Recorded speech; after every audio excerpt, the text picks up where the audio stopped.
You only get one shot to be the first. Any first is special. But when you're given the chance to do it at Indianapolis, a place built on firsts, then it's not merely special, it's history. A chance to stand alongside Ray Haroon, the first winner, using the first rearview mirror. Louis Meyer, first to celebrate with a gulp of milk. First rear engine winner. First to 200 miles per hour. First female to lead. First stock car winner. First Formula One winner. First to kiss the bricks.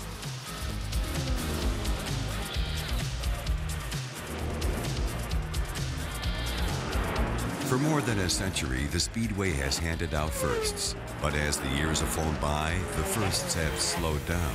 That's what makes today mean so much. Even to those who have already won so many races and championships. Even those who have won here before.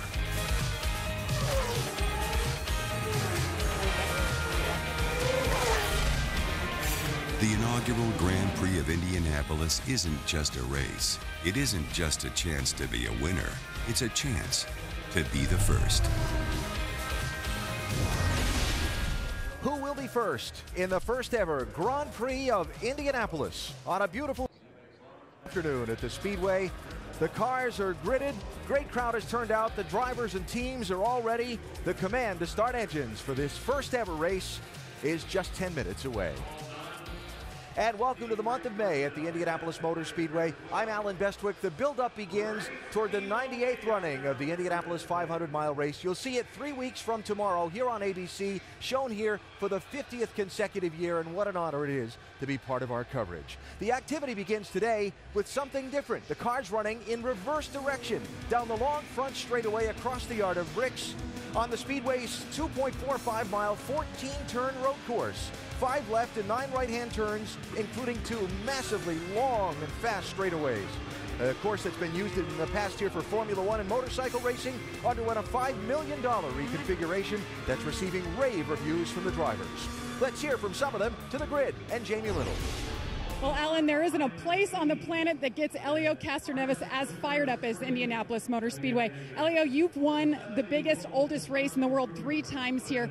What would it mean to you to win the inaugural GP of IndyCar today? Anytime you're here in Indianapolis, it's amazing, it's special, it's awesome, and every time you go into a first place inaugural race, you wanna be the lucky one, you know, and special here at Indianapolis. So hopefully we have a great car. Verizon number 3 looks really strong.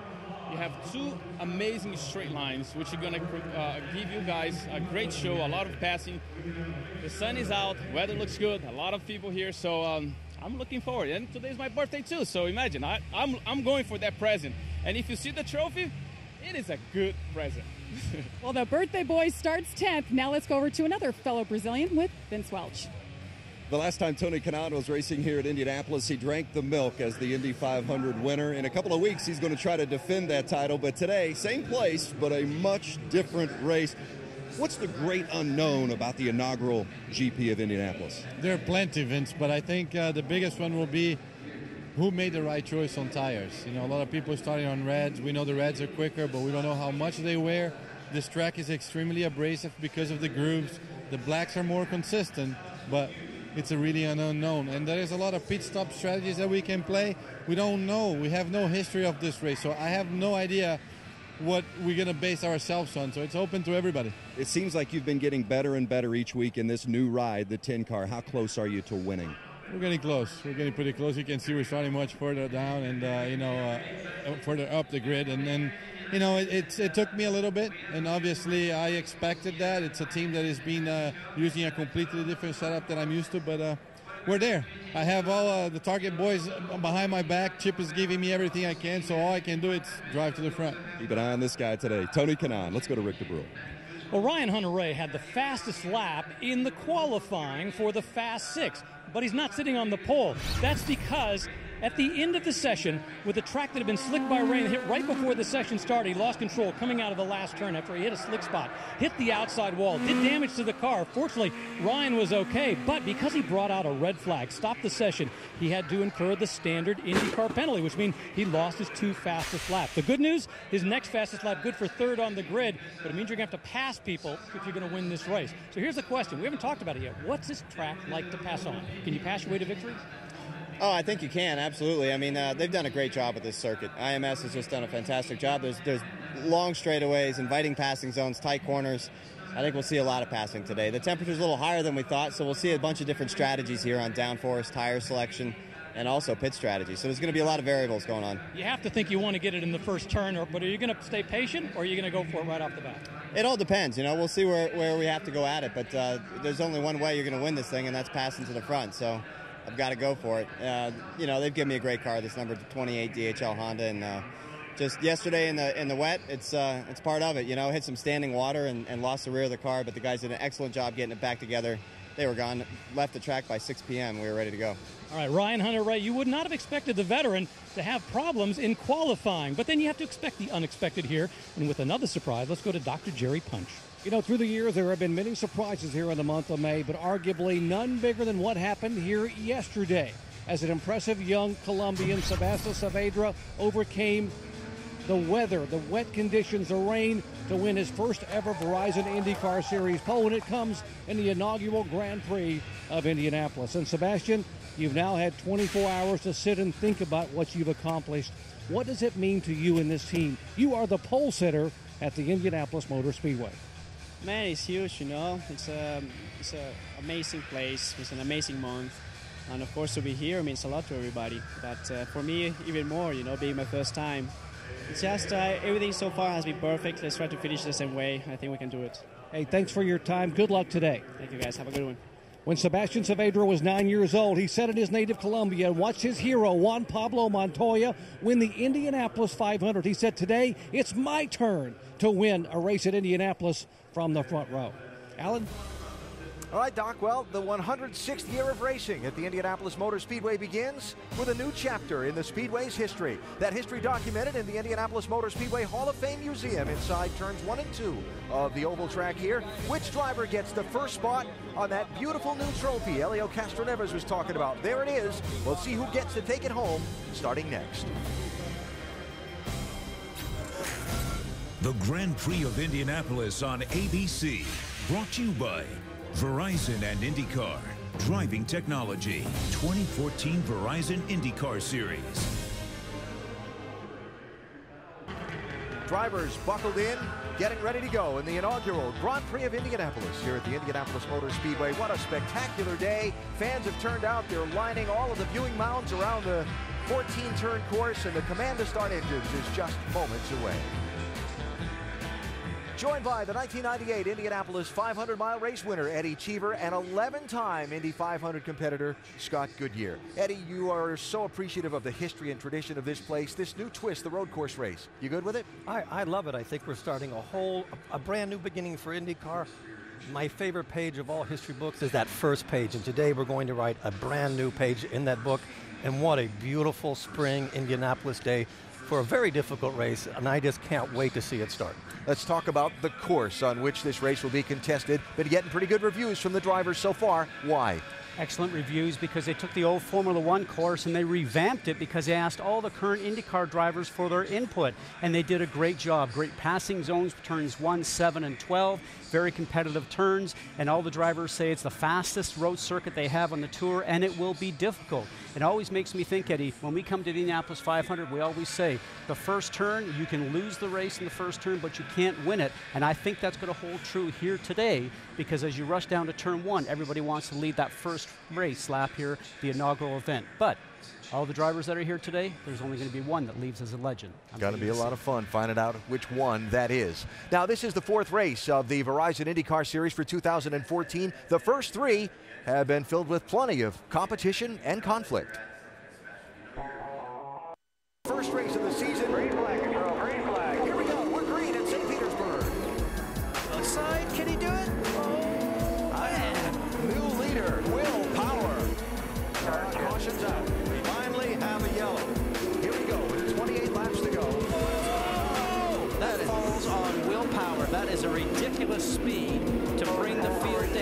start. Checkered flag, and the win at St. Petersburg goes to Will Power. The race is on at the beach. Hunter Ray to the inside. Inside. Three of them get taken out. Oh! Can you believe what you've just seen? Does Scott Dixon have enough to make it? Put down. Oh, Dixon's in. The race leader is in.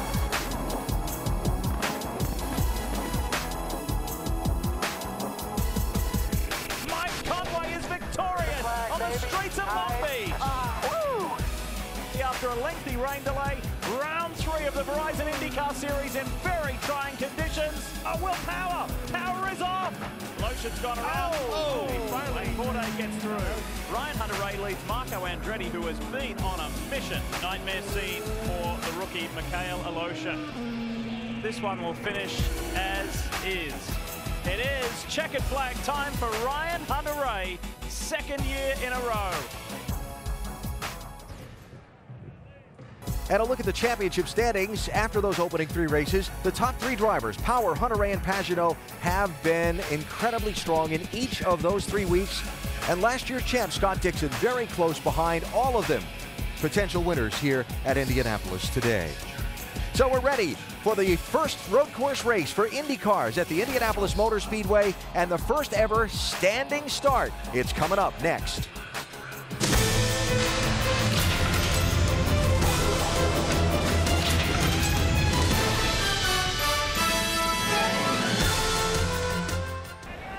Race fans, now for the most famous words in motorsports, please welcome Mary Holman-George.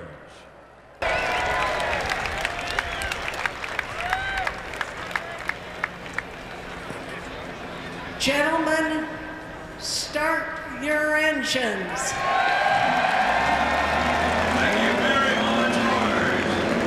At the Indianapolis Motor Speedway, the engines are fired. I said the engines are fired. Are you guys ready to roll? Oh, it's race day, a new tradition at the Speedway. We're honored to have you with us tonight this gorgeous day. Neither Sebastian Saavedra or Jack Hawksworth have ever qualified in the top 4, much less the front row. But that is exactly where they will start today. Both these drivers know that starting up front, especially here at Indianapolis, involves tremendous responsibility and pressure. And both know that with 23 other cars screaming into turn 1 right behind you on lap 1, there are huge consequences if either one of them makes a mistake. Here's Rick DeBrule. Well, Will Power does not have the greatest record here at the Indianapolis Motor Speedway. In 6 races here, his best finish is a 5th. The last 3 500s, he hasn't been able to crack the top 10. But this race is a whole new Indy. It's one that suits Power well. After 3 road races this year, he leads the championship. He's already got a victory. Now, it's hard to bet against him. When he's turning left and right, though, he is the road master. So would a win change his luck here at Indy? That's a big stretch. But it's a great way to start the month. Jamie? Since Juan Pablo Montoya raced in IndyCar here in Indianapolis. Today he starts 8th.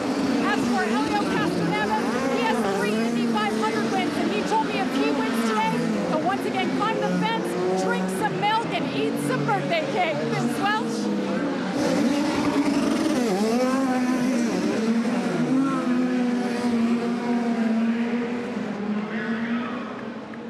So the field is rolled off, and drivers trying to get that burnout out of their grid box because it's going to be a standing start after 1 parade and 1 pace lap along that main straightaway here in Indianapolis. Don't miss your chance to start a Verizon IndyCar Series race in the Honda Andretti TV 2-seater driven by Mario Andretti. Enter for a chance to win at shophonda.com. Why wouldn't you enjoy the experience too?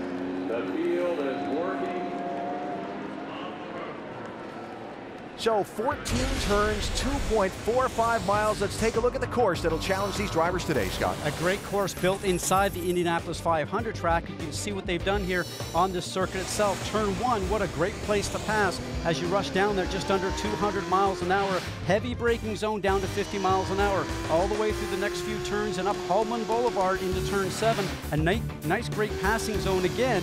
And through the next section here, that run up to turn 12, drivers say you can pass there. It will be confrontational, but they're going to try it anyways. Now through the next turns onto the main straightaway, but you're going in the opposite direction, which a lot of drivers, Alan, say has been very, very strange to them.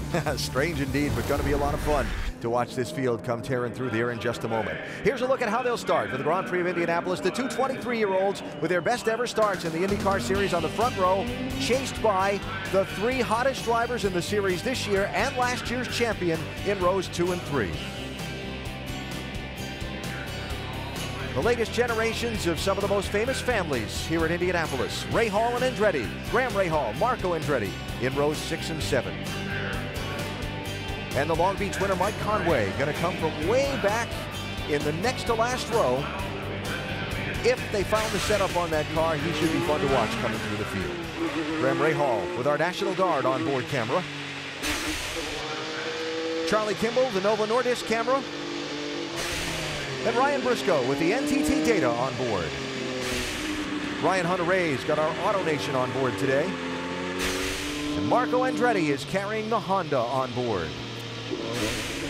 Elio Castroneves. Will he be climbing the fence on his birthday? He's got our Firestone on board, and Takuma Sato, driving for AJ Foyt, has our Verizon on board. And the Carfax track facts for this race today. Key numbers, these two right here. Those long front and back straights that'll see speeds approaching 190 at the end of the front stretch and 180 at the end of the back stretch, with heavy braking down to 50 miles an hour to make those sharp right-hand corners. Expected to be a 3-stop race. A lot of speculation back in the paddock whether somebody will try and set a fuel strategy to make it 2. Nobody I talked to seemed to think that'd be a possibility. And it's because this is a brand new race, Alan. Nobody really knows, and you're exactly right. They expect 3. If we have some caution periods, Eddie, where we have to sit behind the pace car, 2 might be a possibility, but tire wear just also might be a worry here for the first race. Our broadcast today available in Spanish by activating your SAP button, presented by ESPN Deportes. And so when the drivers come around next time, they'll grid along the main straightaway for a standing start. Which I think is perfect for this circuit. I can understand why, if you have a race on a road circuit, why all the starts shouldn't be standing starts. But it's exciting, and it really adds an element that we have not had. And you did standing starts in Formula 1 for many, many years, but there's some drivers in this field that have European racing background that have done it. Some have only done a handful, so we don't know what we're going to see here for the first standing start here at Indianapolis. It's really easy. Put it in gear, hold the clutch down, and when that light changes, give it everything you got, and aim for a spot that you can defend going into turn 1. It's easy. Aim.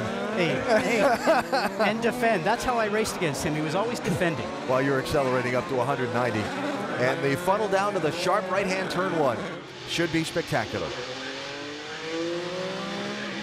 We talk about these guys that are on the front row, 2 young drivers at 23 years of age, and they're on the front row here at Indianapolis. I just know from coming here and driving here, I'm sure you feel the same, it puts a lot of pressure on you. I don't think they're actually thinking about that, but if they want to imagine something, imagine this enormous wave that's coming up behind you, and 2 things will happen. He'll either just run over you, or it'll push you through your first lap. So they have a lot to defend. Sebastian Saavedra in the red and yellow 17, Jack Hawksworth in the black 98, the 2 youngsters on the front row. Can they hold off the field, not just into turn 1, but for the day?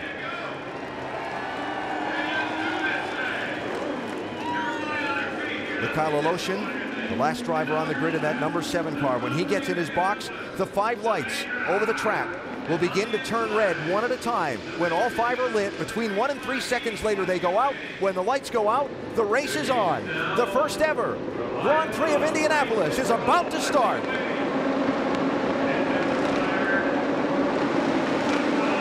Oh, the pole sitter doesn't get going. Oh! There is not a worse place to stall than at the start of a race. I hope they're okay. Visor is up, telling everybody that he's okay. Steering wheel is coming off. Talked about the pressure of sitting on the front row here at Indianapolis.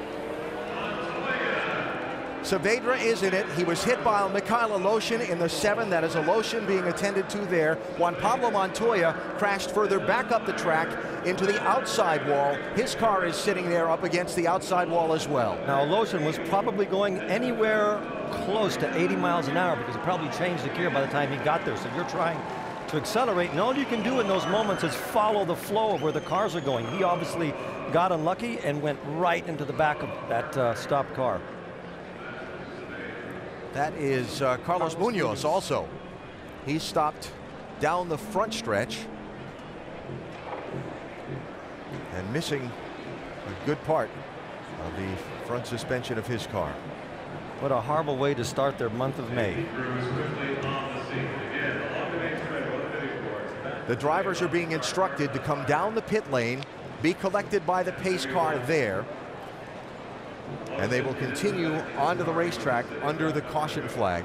And we continue to keep our eyes on the car of Mikhail Aleshin on this front straightaway, and he begins to climb from the car, and that's really good to see. He's climbing out. That really is good news, because when you can hit when you get hit that hard, anything can happen. Remember, he started on the very last row, so by the time he gets up to the first car on the grid, as you mentioned, already in second gear, 80, 100 miles an hour.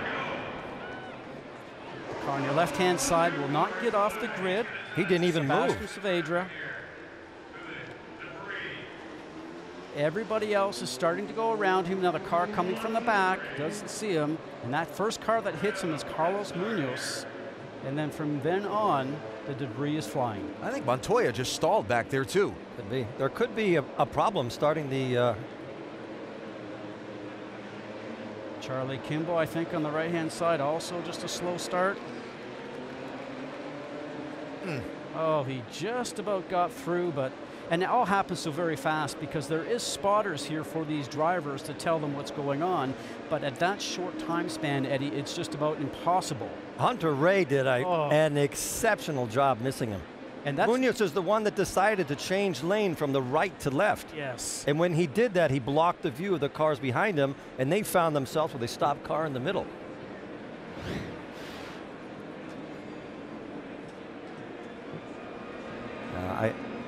I would have to suspect there might have been something electronic or mechanical. Car didn't get moving, which is unfortunate. You know, and Al Unser Jr. is now the driver coach to KV, and he's actually been working with Saavedra, who's done a great job this month.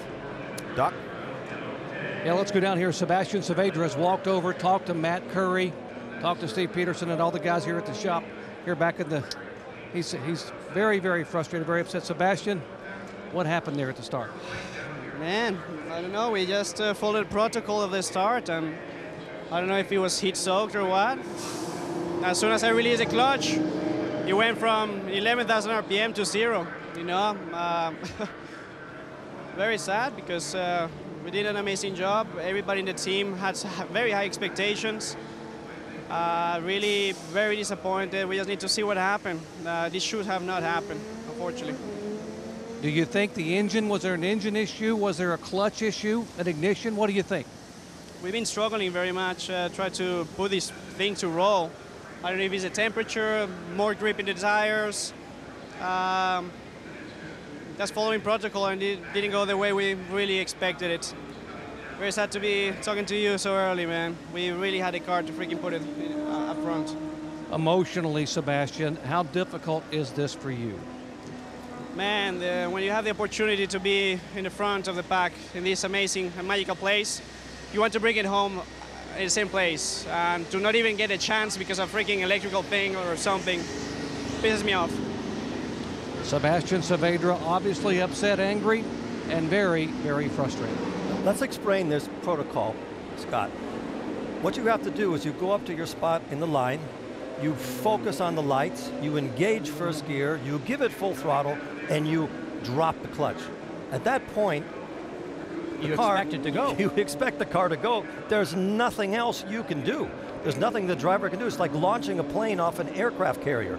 You go through all of these protocols, you give it maximum power, and in this case, like he said, he went from 11,000 revs to 0. It's supposed to do exactly the opposite. Now let's mention, on the IndyCar, the clutch is operated by your hand on the steering wheel. Yes, and all of the systems are electronic. So for whatever reason, as you just heard Saavedra explain, when he dumped the clutch, nothing happened, and then a lot happened. You would expect when you dump the clutch, you have so much power that it overpowers the rear tires. You get a little bit of wheel spin and the car launches itself. So the whole launch sequence did not work. And there is nothing a driver can do when that happens. And that's a very unsettling feeling when you're sitting in there knowing that all the other cars are going to rush past you. At this time, he would be looking in his mirrors, watching the cars going either side, and then hopefully he was not going to get struck, and that's certainly what happened. I was involved in a start like this at the Canadian Grand Prix once, and it had tragic consequences. I was there watching on the front stretch.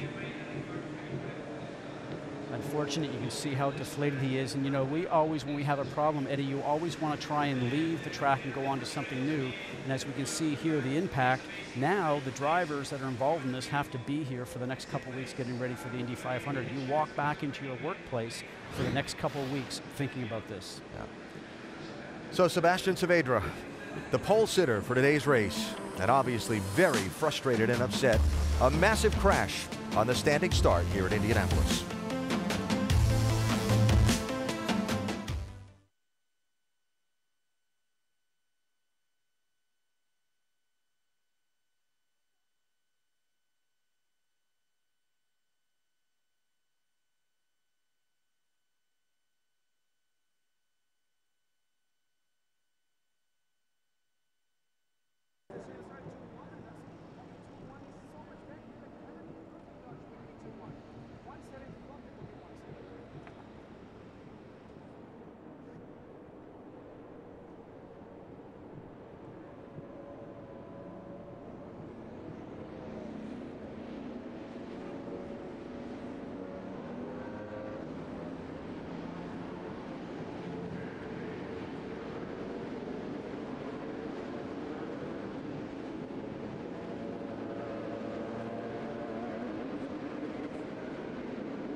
Sebastian Saavedra, the pole sitter for today's race. Car didn't go when the lights went out and was hit by two others. And the cleanup continues along the main straightaway here at Indianapolis Motor Speedway. You saw Mikhail Aleshin, who started last in this field and was the one who made the heaviest impact into the car of Saavedra, out of his car. There he is talking to his team. And a tough, tough way to start his Indianapolis experience. Juan Pablo Montoya looked like he just stalled his car on the grid. The safety team came out, fired him up. He's rejoined the tail end of the field. The young Russian driver is very lucky because he was already going pretty quick when he hit that car. And it says so much about the safety of these Dallara Indy cars that you can withstand an accident like this. But unlike Formula One cars that only race on street courses, the Indy cars have to withhold incredible forces when you crash, unfortunately, like you do on a speedway. You also saw during our side-by-side Takuma Sato getting the nose repaired on the 14 car. Here's the view from Charlie Kimball. unfortunate. Everything's unfolding up in front of him right now, and debris is flying. And Eddie, you know what that is like. Keep your left, keep your left, keep your left. Keep We're going. going right. Okay, all clear. He had trouble getting Raining going down. too. Yes. And one of the worst Watch things this. he He's did here close. was putting his arms up in the air. You never, ever put your arms up in the air because you're going from 0 to probably 40 miles an hour in 1/10 of a second. I could not think of a worse feeling to be at the front of the grid and have your car stall as you're waiting for the inevitable crash. So they still clean up along the front straightaway, and we still look for our first full green flag lap of the Grand Prix of Indianapolis. Also getting reports that Mike Conway's car suffered some damage, and he has gone back to Gasoline Alley for some further repairs.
Weekends of coverage on ABC and also extended coverage on Watch ESPN. We'll have full coverage of pole weekend next week and the Fast 9 qualifying on Sunday leading up to the 98th Indianapolis 500-mile race coming up in a couple of weeks here on ABC for the 50th consecutive year. We start today with the road course race, the Grand Prix of Indianapolis, a race that got off to a very difficult start when pole sitter Sebastian Saavedra did not go when the lights went out and cars piled in behind him. They're working very efficiently to try and clean up this front stretch and get this race going under green. But boy, there was a lot of debris and a lot of things to pick up and sweep up, and still that work is ongoing here at the track. And other than just having crashed cars, it could have gone in a different way, and I'm relieved that the cars held up as they did. But definitely not something you can blame the drivers on, because it went all the way through the field. Even Montoya, I don't even know how many Grand Prix he did, stalled the car at the start of the race. Mentioned Mike Conway's car getting damaged by some of the flying debris. Vince? And with his team owner, Ed Carpenter. Ed, how significant was the damage on Mike's car? It's gone to the garage. Basically the whole right rear corner, upper, lower wishbone, maybe the upright. So we're back at the garage. We're going to change out the corner. You know, Mike actually had made it through. He just hit the inside pit wall when he was going through. So we'll get back out, you know, at some point and just hope other guys drop out and we can score a few points. But you know, we'll just be trying to finish the race and prey on other people's misfortune. So unfortunate day, not the way we want to start the month of May, but I think IndyCar's had like 2 good standing starts since we started them last year. Haven't been a fan, still not a fan. Thanks, Ed. And what Ed's referring to is these cars doing standing starts. Obviously, Indianapolis cars have always done rolling starts. So it probably would be a discussion with the drivers, Eddie, and the drivers group as we watch Oriol Servia now leave his pit box after doing some work. But you know, they're exciting, absolutely exciting, thrilling. I did it all through my former Atlantic days, and unfortunately it didn't work out today. It could have gone the correct way. It could have been a terrific start and run down to turn 1. I understand Ed's concerns, and I understand him not being a fan of it, but this is not really a question of being a fan or not a fan of it. This is a mechanical function that did not work. The launch did not work. So it's more a question of getting a bunch of cars going someplace for a week and just keep on testing until you get it right. It's not, there's no one to blame other than the fact that the system failed. And is in development. And it's in development. So let's get through the development. Maybe if there was an error, is choosing to have a standing start today instead of a rolling one because the system isn't where it needs to be.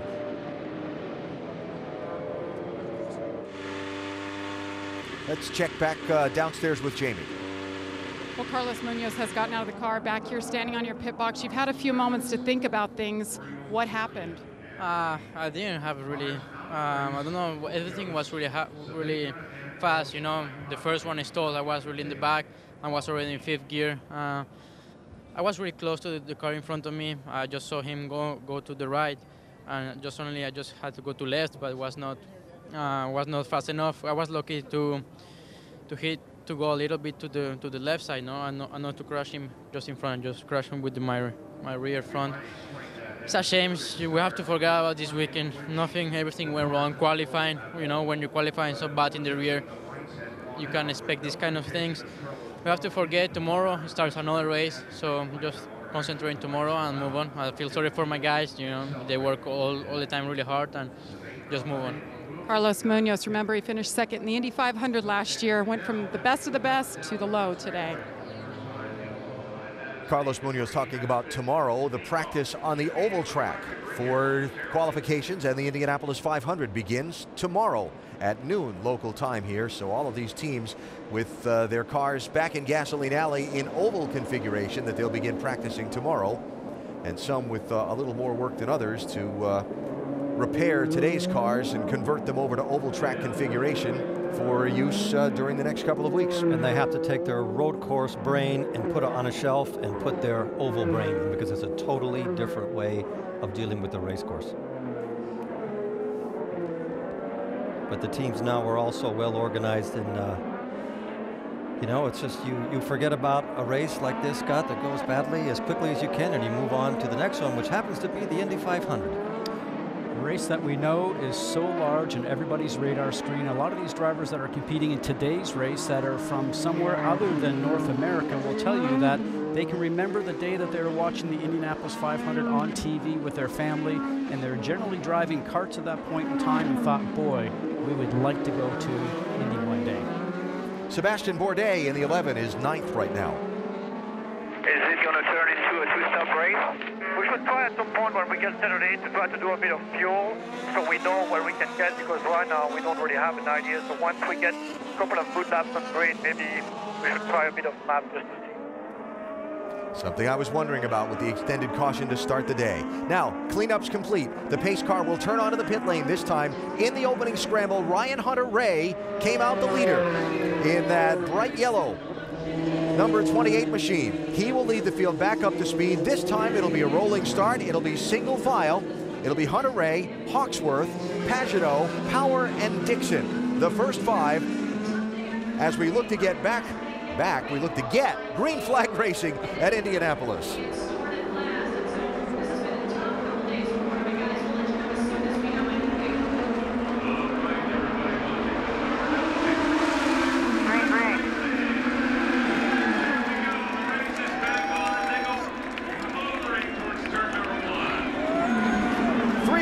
Second. Is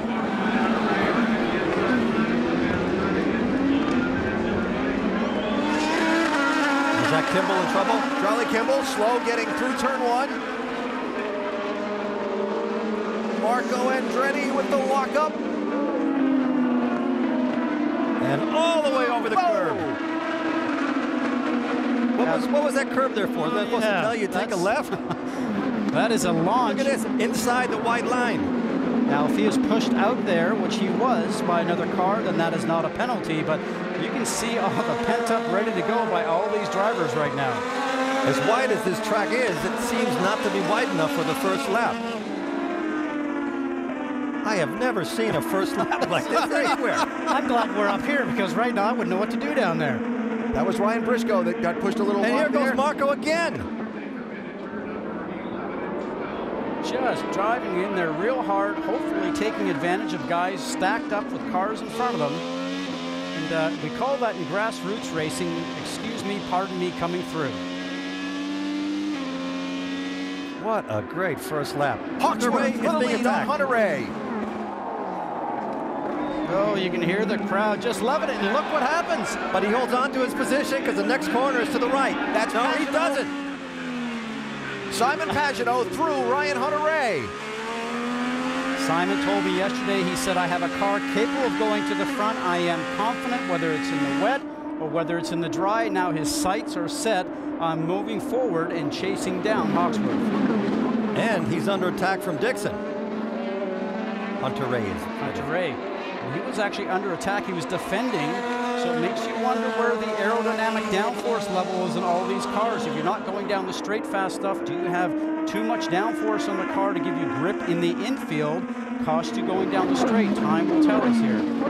That's one of the biggest questions on this racetrack because there are two very long straightaways. And obviously, the more wing you take out, the faster you're going to be in the straightaway. But nobody knows how the cars are going to handle into these long runs because nobody's even run a full tank session. So Jack Hawksworth, the 23-year-old, originally from England, now living in Indianapolis, driving for Brian Herta Autosport. After starting on the front row, in the mad scramble, losing the lead, charges past to the top spot. Here comes Dixon, looking to the inside of Hunter-Reay for third. Dixon is never somebody to try to pass if he's not 100% sure he's going to make it through. And you know something? It was interesting because for Ryan Hunter-Reay, again, not enough speed at the end of the straight. We'll have to see what happens here for this run going down now towards turn 7. That's definitely not a scheduled pit stop for Sato. Joseph Newgarden in. Knows needs replacing on the 67. I can't think that I've seen so much bumping, pushing, and shoving and wheel-to-wheel contact in the first couple of laps of an IndyCar race in ever. It was fun. And how many laps are we into it? 2? No. Well, we've got 9 on the board coming up to 10th, but yeah, only a couple of green flag laps. Yeah. I was impressed by Hawksworth down at St. Pete in the season opener. He really had a strong effort and showed a lot of pace in this 98 car. Got caught up in that big restart wreck that caused some controversy late in the race. He's walking away. And you know something? How many drivers come to Indianapolis, Eddie, and don't get qualified for a race? And then how many drivers come here and never even lead a lap? And he's taking this at 23 years of age. But we're not talking about the oval. We're talking about the brand new street course that we're writing its first page today. Vince? Well, before hiring Hawksworth as his driver, team owner Brian Herta had Hawksworth for a test at Sebring. And he said, Herta said, he knocked our socks off. There you see Herta on the right-hand side of the screen. He said not just with his pace, but with also his feedback and his personality. Shows unbelievable poise. This kid is not overwhelmed, despite the fact it's just his 4th ever IndyCar Series race. Well, I don't know if he can drive like Nigel Mansell, but when you hear him give an interview, it sounds just like him. Nigel Mansell, past Formula One world champion that came to IndyCar racing here in America after retired from F1. There's Will Power, dominated St. Pete in the season opener. In contention, involved in some things at Long Beach in the second race, leading when he went off in the wet at Barber in the third race. Power considered to be one of the road course aces of the Verizon IndyCar Series, and he runs in 5th place. And he is definitely the point of the arrow in Roger Penske's quiver when it comes to road racing. He is always fast, and if you're going to win a race, you have to beat Will Power. James Hinchcliffe there, trying to stalk Power for that 5th position. Hinch and Michael Andretti's Andretti Autosport 27.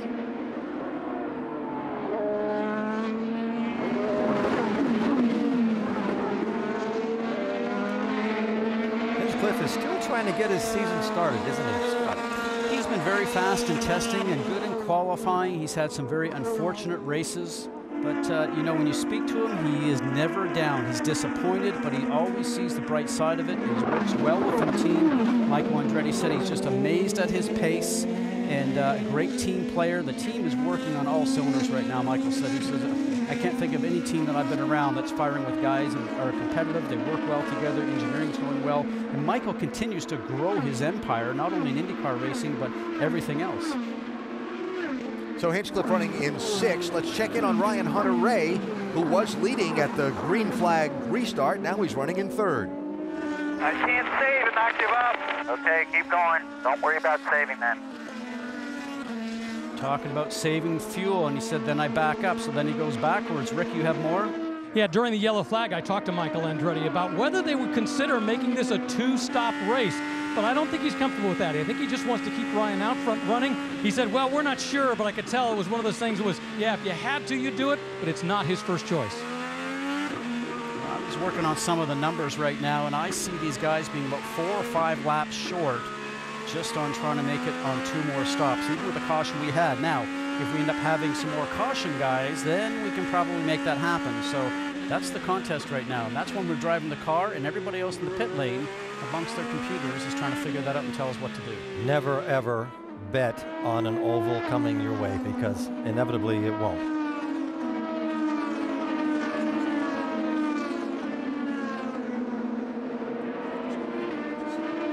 And if that's Montoya, remember, was he not at the very back after getting restarted, and now brought himself all the way up to 9th and looking forward towards his teammate Castroneves. But remember, we saw on that initial start, down into turn 1 and through turns 2, 3, 4, 5, 6, 7, 8, 9. Bumping. 2, 3 wide, sometimes 4 wide going off in that first corner. But Montoya was one of the aggressors.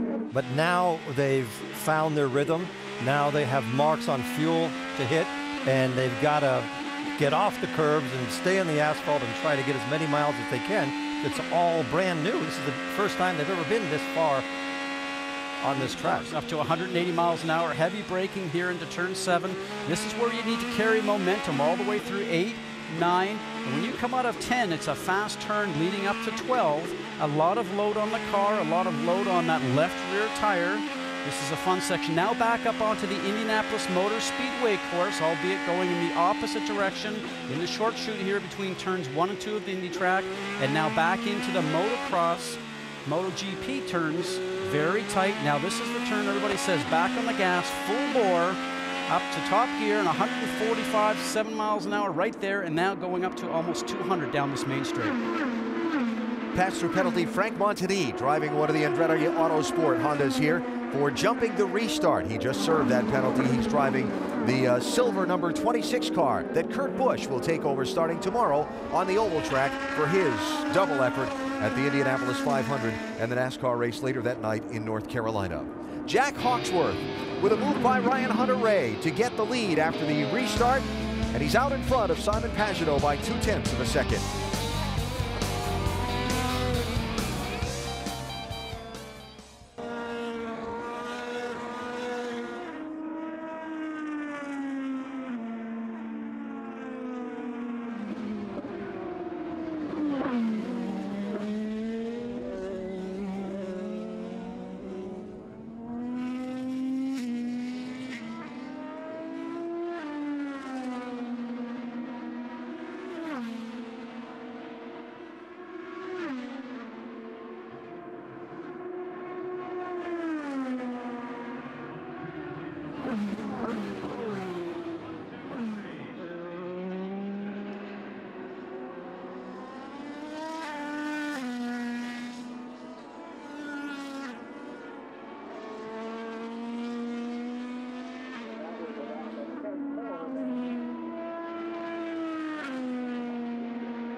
Juan Pablo Montoya, Helio Castroneves racing for a spot. That was 8th place. Montoya eventually wins out. Wasn't very friendly or very teammatey, was it? Juan's got to go. Gotta go. To overcome the stall on the initial start. Racing from Indianapolis today on ABC. Tonight, the NBA Conference semifinals continue. 8 Eastern Time, we have NBA Countdown, followed at 8:15 by LeBron and the Heat facing Deron Williams in the Nets. Miami leading 2-0 in that series. They're 6-0 in the postseason. The nightcap, Tony Parker and the Spurs up 2-0 facing Damian Lillard and the Blazers. Both games also live on Watch ESPN. The NBA playoffs continuing tonight. Well, Montoya is laying down a lot of rubber when he's coming out of these corners. He's using every bit of the car he can at this point of the race. So Montoya running in 8th place. Marco Andretti, after we saw all that curb hopping and aggression on that restart, finds himself back in 17th, Jamie. Well, Alan, right after we were talking about Marco and his aggressiveness, he started yelling on the radio saying it's over boosting in 4th and 5th gear. Well, the team looked at some telemetry back here in his pit box and told him it's a coil issue and we're going to have to fight through it till the end. So not a good day for Marco. Over boosting, so that means electronically too much boost in the system, and he probably ends up on the rev limiter, Eddie. So once it gets on the rev limiter, it slows you down just a huge amount. And you think about how racy he felt, how competitive he could have been if he didn't have this problem. I was thinking about Marco this morning after speaking with him. He is doing something that both his dad and his uncle never got a chance to do here, and that's to run on the road course here at Indianapolis. He was pretty pumped about that.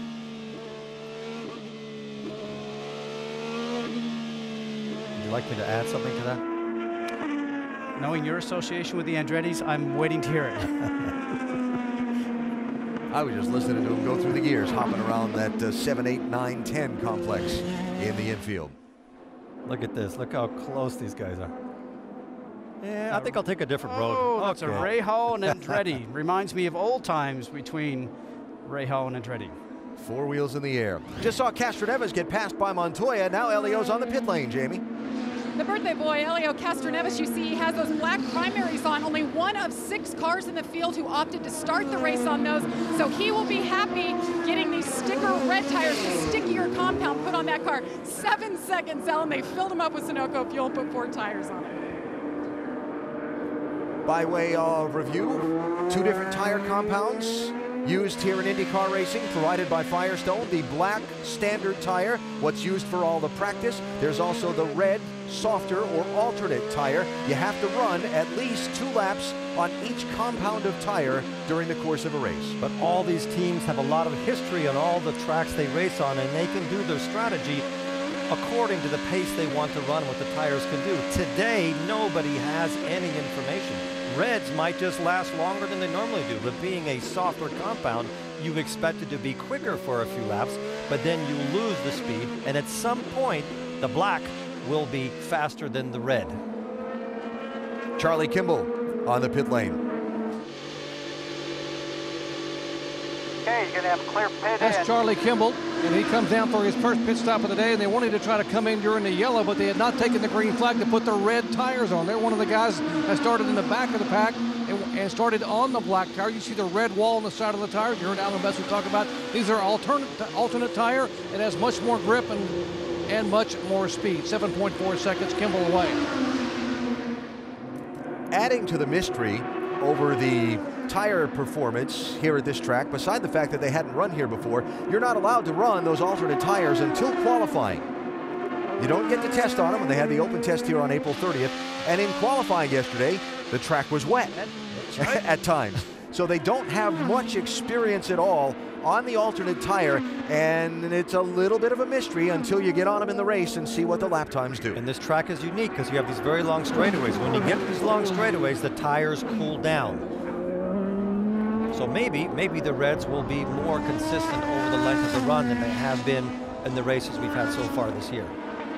Jack Hawksworth legging it out over Simon Pagenaud. He's kept it around 2.5 seconds from Pagenaud. Scott seems to think that Hawksworth is burning more fuel than he should be at this point. I'm not that sure that's the case. Well, it's hard to say, you know, and it's going to come down to what is their strategy, what is their thinking. The second car in line, Pagenaud, know a lot about him, and Dixon also. All those next guys that are behind Hawksworth, Pagenaud, Hunter Ray, Dixon, Will Power, Hinchcliffe, I would say certainly they know how to save fuel, and they do that by rolling the car through the turn a little quicker without slowing it down so much, something you always work with on new drivers coming to this series, and everybody knows that Dixon is one of the best. I would not be surprised to see Hawksworth come into the pit lane, and then the next lap or 2 laps later you see Pagenaud and guys like Dixon.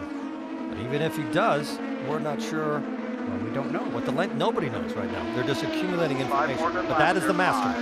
When it comes to saving fuel, Scott Dixon and the Target team, they are the best. Now, there are some race fans that get irritated when you talk about fuel and saving fuel in the course of a race where you're trying to go as fast as you can go.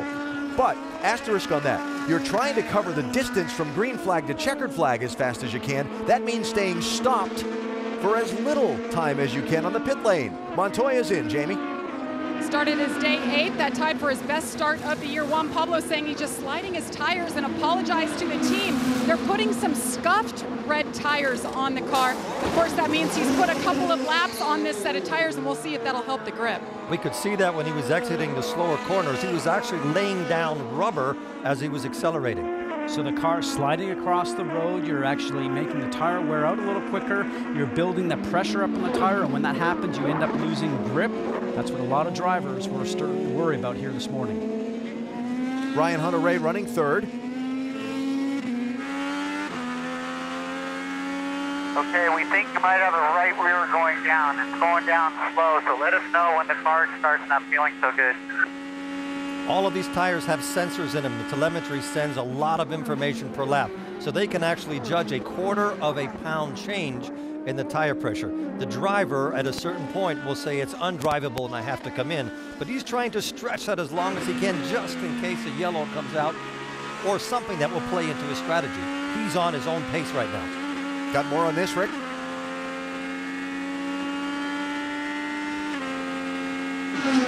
After what you heard just a moment ago, he came on the radio and said, feel a vibration. Didn't talk about it being big, a serious problem, but he said, yes, I feel like I've got a vibration back there. Now the problem for both Ryan Hunter-Reay and the team is how big is that vibration, and should they come in early? Because they have been playing with their fuel strategy, trying to stretch this out as far as possible. The vibration in that steering wheel for Hunter-Reay. So Hunter-Reay running third behind Simon Pagenaud and Jack Hawksworth. The first time a Brian Herta-owned car has led a race since the Indy 500 last year.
Yanni Ermelina leads the defending National League champion Cardinals against the reigning NL MVP Andrew McCutchen and the Pirates. Sunday Night Baseball presented by Taco Bell, St. Louis at Pittsburgh.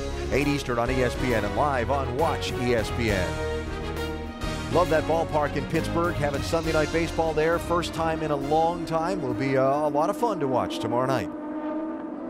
Here at the Indianapolis Motor Speedway, first time ever for the Verizon IndyCar Series to run on the Speedway's road course. Kicking off the month of May, it is Jack Hawksworth, who started second, dodged a huge crash on the standing start when pole sitter Sebastian Saavedra's car quit on him at the green, and two others piled in. Hawksworth passing then Ryan Hunter-Reay just after the race got going under green, and he's led every lap since. You know, it's interesting because when you start at the front, guys, what you end up doing, Eddie, as you know, is you don't have to run so much aerodynamic downforce on the car, so you're not going to end up using so much fuel to push the car through the wind, and maybe that they've got a little bit less downforce on the car right now, allowing him to get better fuel mileage at the same time. I spoke to guys that were qualified mid to the rear as we see Simon Pagenaud coming in, and Jamie, we'll catch up with you. 4, 3, 2. Counting him into his pit box, Simon Pagenaud in top 4 for 3 practice sessions and qualifying. This has been a great car. They put the black stickers on, taking some extra time to fill it up. Let's go to Rick. Scott Dixon brings the car in. He's liking it so far. In fact, no adjustments on it. He's been very quiet, and that's a good sign. So in the middle of this opening cycle of green flag pit stops here, Graham Rahal's in, Sebastian Bourdais is in. The top 2, Hawksworth and Hunter-Reay, have not yet stopped. At this point, Hawksworth is not only the fastest car, most consistent car on the track, he's also the one that's using least amount of fuel. So they've definitely got their setup correct for today. And he's in the pits. He needs to get this right. He has not had that much experience in the pits. 50 miles an hour. Here he is, Vince. The 23-year-old rookie has been spot on so far. No changes with this car. He says the balance is really good. Did a little bit of fuel saving during that stint toward the end. They put on scuffed red tires, and it's a clean stop for the leader, the man who came to the pits as the leader, Jack Hawksworth. Here's Will Power in. James Hinchcliffe is in. Ryan Hunter-Reay is on the pit lane. Rick?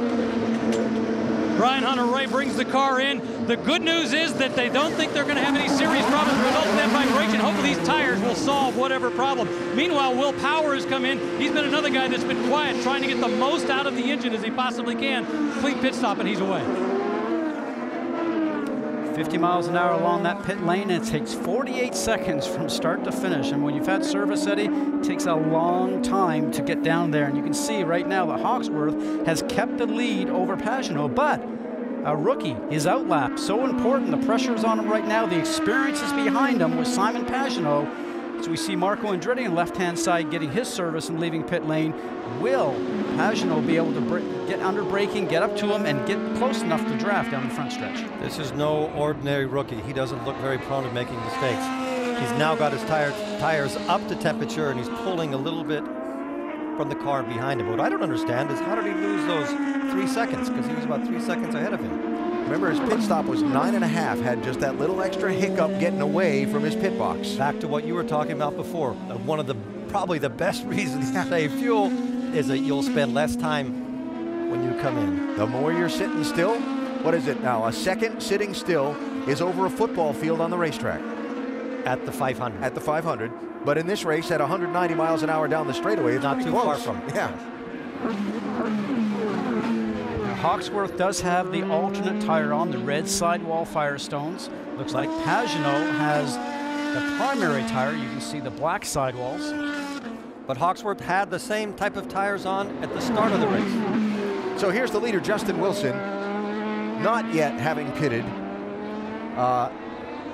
in this cycle of stops. Ryan Briscoe just served a pass-through penalty for a safety violation on his pit stop. Said he ran over an air hose on his stop. One more lap. Yeah, one more lap. Briscoe just served his penalty. He's back in 21st position. Wow, for a guy making great fuel mileage, obviously.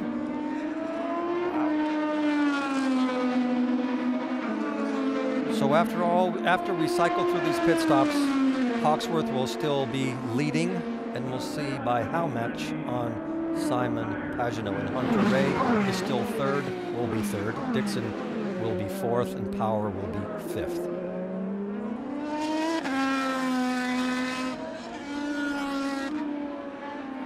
Just looking back, Wilson came in at lap 6 during the long caution for the cleanup from the initial start. Save a bit of fuel on the way in. Save a bit of fuel on the way in. And has started on the black, harder tires. What we have to explain to everybody is that this track was green. There was no rubber on it. Every lap these cars do right now, the track is getting quicker and quicker, and there's rubber all the way around, so the tires will have a different life to them than they did before.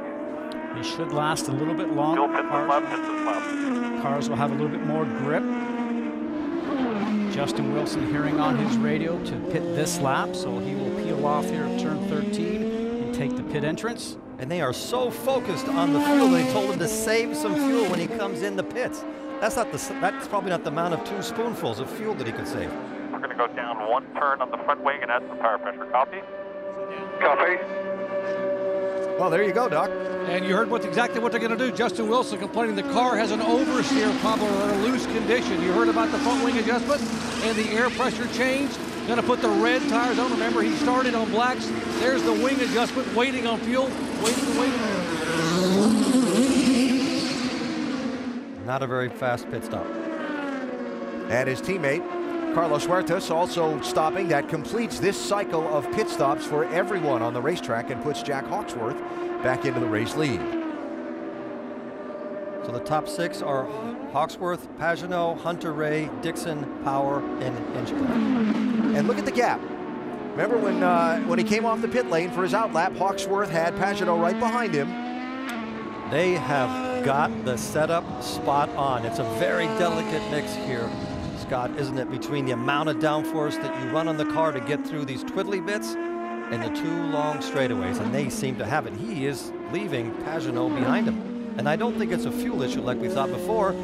Well, he is on the red tires. We have to remember that, which is more grippy tires. We talked about those red sidewall tires. But the other thing that you have to think about, too, is that right now he's going to keep pushing and pushing. The car in second place as he turned the knob on his steering wheel to trim the fuel back, maybe saving a bit of fuel. Are they still thinking that maybe this could become a 2-stop race? All the strategy that is playing out right now.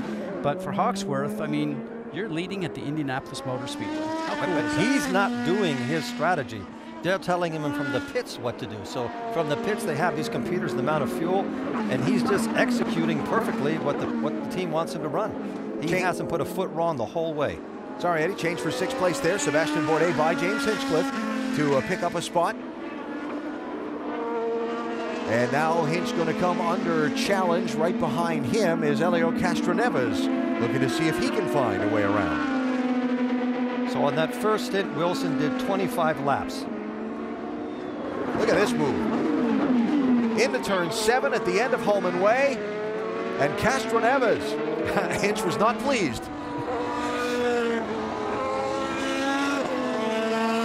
There's some driver etiquette that you can have to allow the guy that's on the outside of the turn enough space that he can keep going without having to get out of the throttle. And is that a Canadian thing? Driver etiquette? Yes. If the guy's faster, get out of the way. Let him go. That must be a Canadian thing. At the end of this long backstretch. Yeah, a bit of a draft going on here now. Hinch was moving over, trying to make it very difficult for Castroneves. So this is probably his way of paying him back, saying, I didn't appreciate it. And there's the hand for Hinch going, hey, you know, I didn't, they've got their own people here to cut the grass. I don't need saying, to do that. vaya con Dios, go do your thing.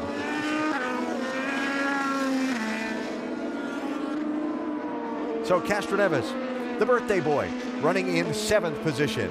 Behind the young British driver Jack Hawksworth, dominating right now at Indianapolis. We're back to the Speedway after this from your ABC station.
The chaotic start of the Grand Prix of Indianapolis, the new twist on the old racing tradition of the month of May at the Indianapolis Motor Speedway. There have been some frantic moments in the opening half of this race today.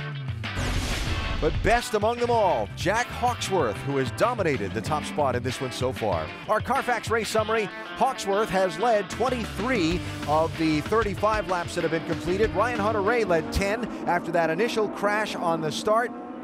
And Justin Wilson a couple on the cycle of pit stops. And again, pole sitter Sebastian Saavedra's car just quit on him when the lights went out and he was supposed to go. A couple of others piled into him on the start. Fortunately, all the drivers okay, and the race continued after a long delay for a cleanup.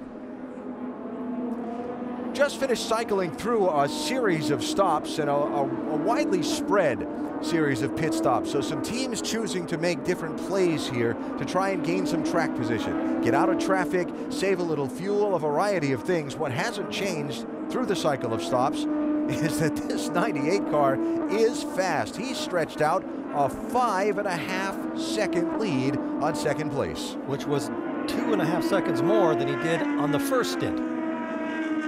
The interesting thing when we talk about tires, and we were talking about this on the break, Eddie, is that right now Hawksworth again on the alternate tire, the red, and then Pagenaud on the primary tire, the black, which we know is a bit slower tire.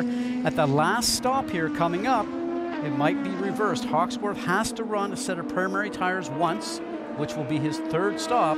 Will he slow down? Will Pagenaud put the reds on and go faster? We're going to have to wait to see. Let me have a counter argument on that. By then, there will be a lot more rubber on the track, and it might not make that much difference when you put a pair of blacks on. Good possibility. From the leader's pit, here's Vince. Indeed, and remember, during practice this weekend, Hawksworth was very fast on those Firestone primary tires, so they're not scared to put on those blacks, that's for sure. These are scuffed reds for Hawksworth, and Brian Herta's team owner continuing to update him that the lead continues to increase. And remember, hard to believe that this kid at the beginning of the year almost wasn't even going to be a race car driver. He was about ready to become a personal trainer, had even given $1,000 to join a personal training class, and then Brian Herta called and said, we want you to test our race car, and eventually he became a full-time race car driver for Brian Herta Autosport. Herta said today, I didn't even realize that. Maybe I should give him his $1,000. He's on his way to earning much more than that today as he comes up on the lap car of Takuma Sato. Days when you have a car where you've just hit the setup, they've got to be a lot of fun. It's fun, and it's hard to say this because people at home will think you're crazy, but it's actually an easy drive.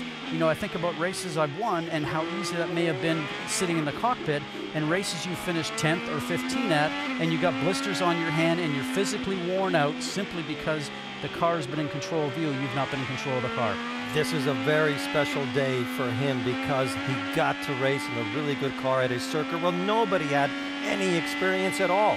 Nobody, not even the great Roger Penske's team or Ganassi's team, came here with an overabundance of data. Everything they have in that car today, they figured out in horrible conditions when it was wet, and this driver's just taken everything in his stride. He doesn't look like a rookie, and I don't think we can call him a kid anymore after today. He's not put a foot wrong or a tire wrong. And on the other side of the coin, Sato and the A.J. Foyt racing team have struggled to find the grip all weekend long. They're struggling with their communication internally in the team. I think they hit so many peaks last year and they did so well that this year they just can't quite find their form, and the pressure is starting to build in that team, because when you have a leader like Foyt and you let him taste victory, that's all he wants. That's the perfect way to do it. That's very good on Sato's part. The team told him Larry Foyt, you could tell him on their radio, said, just let him go.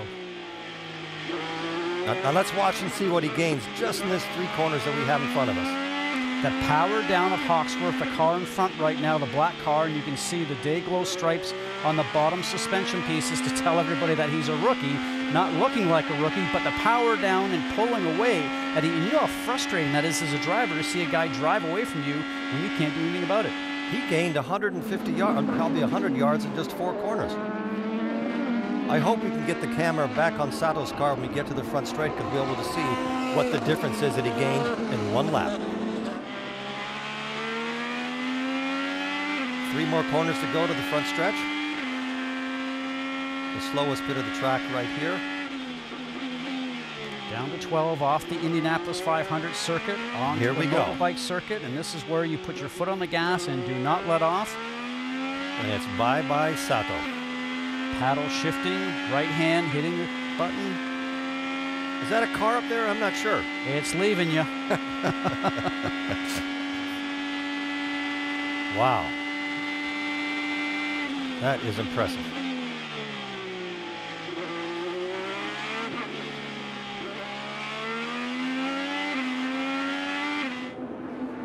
Well, we are just coming to the halfway point of this race. But if Jack Hawksworth can continue to run in the second half of this race like he has in the first half of the race, it might be another trip to the Indianapolis Motor Speedway victory lane for Brian Herta, his team owner. Remember this? One of the most shocking finishes ever to the 500-mile race here, when within sight of the checkered flag, J.R. Hildebrand got out of the groove and hit the wall in turn 4. Dan Weldon went through and got to the finish line first and tasted the milk in victory lane with his team owner, Brian Herta, right alongside. And that was one of the most popular 500 wins I have ever seen. And another popular Englishman might be taking a victory here at Indianapolis. Brian knows how to pick them. That's 41 laps, halfway. This is third, fourth, and fifth. Ryan Hunter-Reay, Scott Dixon, and Will Power. Andretti, Ganassi, Penske. And you could throw a blanket over all three of them. And I think your point was very valid, Eddie, and the point, nobody has any data from here. Oh, a little bit of a blocking move by Dixon. Will Power is through. For the moment. I am a great admirer. Coming back at him. Yep. Coming back at him. Here we go. Look out, Dixon's around, and is he into the gravel? Yes. Could see that one coming. He wasn't going to take it. That might be a full course yellow. Very hard to get that car out of the way, and once you start spinning those tires, you're digging your own grave. You're not going to move from there. You are high-sided. The full course caution is out, and that's because he's stuck in what they call in England, you've spent time in Europe, kitty litter. You saw Helio Castroneves in and out of the pits before the full course yellow was called. Juan Pablo Montoya obviously having trouble on the right rear of his car, and he's still sitting in the pit lane. That was so uncharacteristic of Dixon. You could tell he got frustrated with that pass that they touched, and there was just a little bit of room. And then we heard in the drivers' meeting this morning, Scott, about what is considered a bad pass. Where do you put your nose in? And it looked clean to me, except they just didn't agree on who had the space. Well, there has been some different philosophies on that, and I'm not going to try and say whose turn that was, because the officials are going to review that. But irregardless, the car that's coming from the back, which is Dixon's target machine, going up against Will Power, he's about beside him. And so should Will Power have given him some more room to allow the two to go through the turn side by side? We are hearing a bit of that in the drivers' meeting this morning. But really, Dixon was losing control of his car. The wheels were locked up because he started to turn in, started to unload. That right front tire started to lock. So I'm sure that they'll look at it, review it, and assess any penalties if they deem necessary. It's not shocking, but I might have a different opinion on that. I think what you saw there was Scott having to lock up his brakes because Power turned down. Power had a lot of room on the outside. I think it could have gone either way. And it's a pity because now Dixon is out of the race. So while they get Dixon back going, you see Montoya back on the racetrack. Jamie, what happened to the two?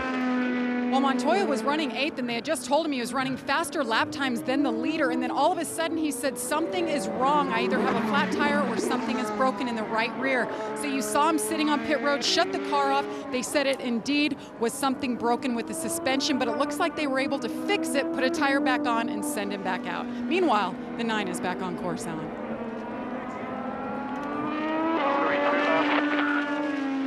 So through all this, does this become a two-stop race? I think so. Depends on how long this yellow is. Pits are closed. Interesting that Castroneves was able to get on the pit lane before the pit road was closed and the caution came out. For whatever reason, he was in there. Big break. He's gotten his service and he's back out. So if all these other front runners come in under the caution now, track position found. I don't know if that was a gift for his birthday from the track or not. He seems to be very lucky here, and that was a big one. This place does like him. Castroneves and Indy are synonymous. First races here. First 2 Indy 500s he came here and he won them. That's incredible. And he's now in a position, because of that yellow, to have a slight advantage over the rest of the field. But it depends on the pace that he has. It'll be really interesting to see what teams do here. It's been 15 laps since the leader Hawksworth pitted. Still got 39 laps to go. They're outside the window. You don't give up your track position to come in here, do you? And you know that the car that's done the most miles has done 25 laps with a full tank of fuel. Yeah. So everybody at home can get a pencil and a piece of paper and work out what they think the right strategy would be, because I don't think anybody is sure in the pit. Black tires, full tank of fuel, minus 1/2 of front wing. And on the last fuel tank, Helio did 22 laps on his full tank. It's going to be interesting to see when they get to the opening of pit lane here in just a moment. Just the beginning of our 3 weekends of coverage from the Indianapolis Motor Speedway. Next weekend, they'll set the starting order and make the run for the pole for the Indianapolis 500. Extended coverage of qualifying Saturday on Watch ESPN from 11 to 3. And then we'll have the 2-hour run late in the day when the temperatures start to cool here on ABC. That's next Saturday. Next Sunday, we'll be back for the Fast 9, the run for pole position for the Indianapolis 500.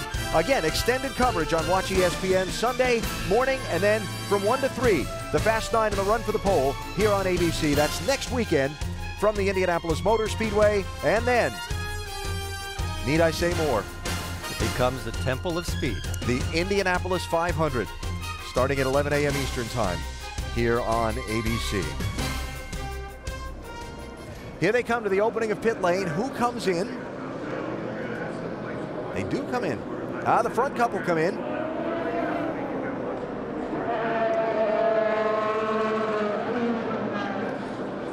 Jack Hawksworth will come around the crew of Tony Kanaan, who is also going to be making a pit stop. He's going to take off the Firestone Reds and put on the black primary tires. They're also going to take half a turn of front wing out because of that change in the tires, and also a little bit of understeer. Simon Pagenaud pulls into his pit box. They'll take off those black. He's putting scuffed reds on the 77 machine.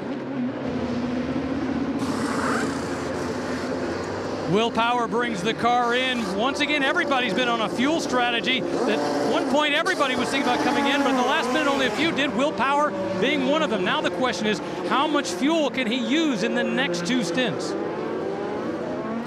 So the strategy split there. Hawksworth came in, Pagenaud came in, but Hunter-Reay stayed out. Hunter-Reay, I think, is hoping there's another yellow. Interesting to note, I was looking down pit lane as this was happening, and I think Pagenaud beat out Pagenaud beat out Hawksworth when they left pit lane, so that'll be interesting. So not pitting under the yellow, Ryan Hunter-Reay, James Hinchcliffe, Justin Wilson, Carlos Huertas, and Helio Castroneves. Also, it looks like Oriol Servia and Charlie Kimball stayed on the racetrack, so 7 did not pit under this yellow flag.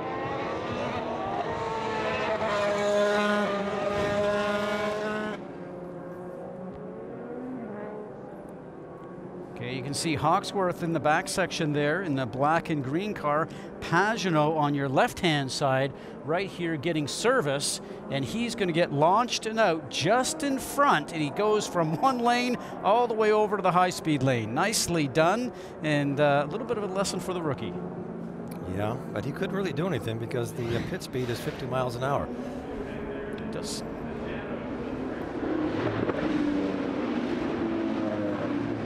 All right, Ryan, we come in now. We have to save like we did at the end of the first set. Can you do that? Well, I don't know, Ray. We're coming up to it here. I can't go that fast doing it. That's for sure. I think you're going to have a lot of cars between you and them. They're all going to have to pit again. So the strategy discussion ongoing, and you see even the hand signals there for Ryan Hunter-Reay as they try and sort out where they stand and where everybody else stands, and the chess pieces continue to move around the board here at Indianapolis. The inaugural Grand Prix of Indianapolis under caution, led by Ryan Hunter-Reay for the moment, but a lot still to be decided.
Our Mother's Race rundown of the Grand Prix of Indianapolis. The start, pole sitter Sebastian Saavedra didn't go. And here it goes a hit. Carlos Munoz and Mikhail Aleshin piling into the disabled car of the pole sitter. Fortunately, all the drivers okay. Mike Conway also took some damage in that. He's been back to the garage, repaired, and back onto the racetrack. Juan Pablo Montoya stalled on the start. He was able to continue. What a frustrating day for today's pole sitter, Saavedra. Jack Hawksworth got by Ryan Hunter-Reay shortly after the race got going under green, and he's dominated. Hawksworth's led 31 of the 46 laps that we've completed so far. He's been dominant until this last exchange of pit stops when he gave up the #1 spot. A little bit of contact and confrontation here. Will Power and Scott Dixon. Two veterans going at it, and Power gets by, and then Dixon comes to try to return the favor to make the pass and can't get it completed. It ends up going into the gravel trap. Dixon a lap down now after getting restarted. Pit road problems. Ryan Briscoe penalized for that, running over an air hose. And on this last pit stop, Will Power, watch that front air hose. And that is being reviewed by race control. We'll hear if there are any penalties called out after the restart. Don't forget to spend your late nights with Jimmy Kimmel. Guest list this week, Shark Tank's Damon John, Emily Blunt, Iggy Azalea, and Nathan Lane. Plus Kimmel's great moments in unnecessary censorship. Jimmy Kimmel Live, weeknights, 11:35 Eastern here on ABC. Jimmy's about to be the senior statesman of late night television after Dave steps down later this year. David Letterman watching his two cars compete in this race. Michael Andretti's car with Ryan Hunter-Reay, now the race leader, and look at the charge down the front stretch. 4 abreast. And it all funnels down into a corner that only one can get through. It's a morning traffic jam. Up and over the curve. Sebastian Bourdais didn't have anywhere to go, so up and over the curve he went. Hinchcliffe losing second spot. Justin Wilson just got through him in the shuffle. Third place. Oh, some retaliation going on. I love what you see there. Hinchcliffe again, trying to do a little bit of blocking. Gathered up. As he was going through there. Full course shallow.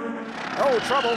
Martin Plowman for AJ Foyt Racing. And who was the other car? Are you ready? That is Frank Montagny. I don't know why he's in such a rush to get back. There's nothing left. He's making that look like a different type of a sports car, isn't he, on that one? And he just wanted to get out of the way. So Martin Plowman driving for AJ Foyt Racing in this race and in the Indianapolis 500. Over the next couple of weeks, Frank Montagny driving for Andretti Autosport in this race. And that's the car that Kurt Busch will take over beginning tomorrow for the 500. And Montagny, the veteran of sports car racing and open wheel racing, involved in some trouble here. Just looks like everybody. Oh, Martin Plowman, the number 41 car, the AJ Foyt car, up and over. Oh my goodness, that's why the wing is off. They were both very lucky. Wow. It just looked like the back end of the car just swapped around. Now he sees a car on the inside. He realizes that he's going too fast and he's not going to make it, so he bails out, tries to go to the left-hand side to avoid, but obviously not a lot of grip over there on the back side of that curbing. And Marco's probably sitting in the car going, I can't believe what I'm seeing here. I think they might have to rethink those curbs a little bit for next year. It's a little bit too easy to go down there and then you get launched. Well, then you know, when you're at the back, Eddie, you know how it is sometimes. Everybody's braking ahead of you, and you think you're going to be able to go down there and pass about 3 or 4 or 5 cars, and you realize that you put your foot in the brakes and you're going way too fast. That's why they have that many pedals down there. The one on the right is to go fast, the one in the middle is to slow down. I'm sure Frank Montagny has not really a clear picture of what happened other than he saw a shadow of a race car come over the back of his. He'll probably be very curious to see that replay when he comes back around. And you see Martin Plowman's car has been refired and continues away. We've seen a little bit of everything today. The very initial start, a lot of people saw the crash that we had, and then on the restart itself, we saw a lot of people pushing and shoving NASCAR style, a lot of bumping going on. I have to interrupt you. He's not going into the pits. After flying over the curb, almost landing on his roof, he's staying out on the racetrack and not going into the pits to have it checked. He has a lot of faith in that machine. Yeah, and you're saying that because there could be suspension damage to the car, which in turn, if it did brake at speed, could put you into the wall. So how about the wheel-to-wheel fighting we saw going on in those first 5 or 6 corners? Actually, it was about turn 8 before the caution came out. And James Hinchcliffe was right in the middle of it. Horses blocking! Horses blocking! He better get a penalty for that. That was moving in the brake zone. That was bullshit. Rocket was standing here, right here, and watched it on TV. Also, I am'd it. I think he was not happy with the blocking. There was a lot of bleeping. I can understand that. That was a lot of aggressive driving going into that corner. Scott, do you think this yellow is going to help Hunter Ray on his strategy? Well, I see that he's short as it is right now. The other cars, I think, had both of Pagenaud and Hawksworth would only get to lap 71. This assists both Hawksworth and Pagenaud, I think, more than anybody else right now. We shall see. And for Will Power, we saw him clip that air hose on the pit stop. Penalty for that for the 12 car has set one of the contenders in this one back in the field. Wildness, extreme wildness at Indy.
Welcome back to the Indianapolis Motor Speedway, the Grand Prix of Indianapolis. That is the car of Frank Montani of Andretti Autosport. It is also the car that Kurt Busch, out of the NASCAR series, was supposed to drive for this team tomorrow in the initial day of practice for the Indianapolis 500. They're currently evaluating how much damage is actually done to that car as to whether or not that will set them back in regards to practice tomorrow. But that is the actual car that Kurt Busch was scheduled to begin practice with tomorrow for the Indianapolis 500. I hope the car's okay, because I am very much looking forward to seeing Kurt Busch around here at the Speedway. I think he has that right level of madness that he can really do well around this very, very fast track. Testing went really well for Kurt in the rookie orientation program and the testing that he's done here at the Speedway. So Ryan Hunter-Reay, Justin Wilson, Carlos Huertas, James Hinchcliffe, Helio Castroneves, the first 5. Remember how wild these couple of restarts we've seen today have been. Oh, trouble, contact. And there'll be another yellow.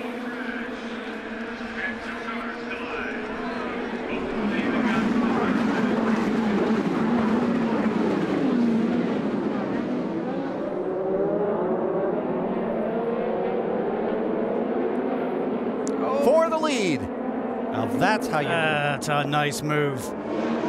Justin Wilson. That's Jaguar Formula One driver. Yeah.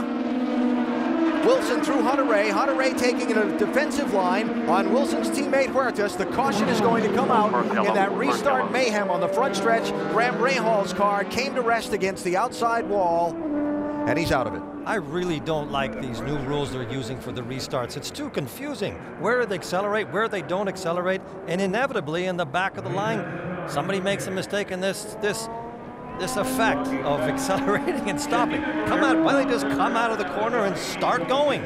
What if you got to sit around and wait for somebody to accelerate, or when is he going to? Just seems an added risk. Because as race drivers, when we're coming around, we don't want to lose anything to the car that's in front. So what do? You just talked about 2 pedals a moment ago. 1 to go, 1 to brake. We push the one on the right to go. Too many regulations. You see those orange markers on the outside? That's the acceleration zone where the leader's supposed to begin to accelerate. Just have them accelerate as they come out of the corner. Well, as I understand it, the object is to try and get the field straight on the straightaway before you begin to accelerate up to speed, rather than having cars still charging out of that corner at top speed. Look at that. That's such a wasted bunch of race cars. That just doesn't need to happen. Riding along now with Graham Rahal, National Guard team. Ready, set. Ready, set. Green, green, green. Yep. He's a victim. That was Montoya jumping the start. All right, Vince. Graham Rahal, give us your thoughts on what happened there. What happened? Just got punted. I mean, Montoya's a lap down, and he almost hit me, actually, the restart before. He tried to dive bomb me into 7. I mean, the guy's a lap down. I don't know what he's trying to do playing with the leaders, but just ruined our day. I mean, the National Guard car was really good, and we were looking to be 3rd at that point, because by the time the pit sequence cycled through, we were in the hunt for a win there. And there's nothing you can do. I must say, though, these starts are pretty stupid. The restart zone being that late, this is what happened. You can't see back there because the rear wing is so big, and the officials, we need to work with them to try to change this, because there's going to be a lot of accidents. I said the restart before this, I said to my dad, I said, someone's going to get hurt out here because you can't see. In your opinion, in regards to the restart and improving it, what would you suggest? They need to let the leader go earlier. I mean, right now, the way it is, they're trying to be like NASCAR. This isn't NASCAR. And we can't just bump draft each other, and this is what's going to happen if we do this late restart. Like I said, the biggest issue is from the back, you can't see. I mean, all you see is a rear wing. I was laying back just so I could visually see, and it still, it slowed down so much, and Montoya just drilled me, just absolutely drilled me. But I feel bad for the National Guard guys, because this car was good. It was good today. AB.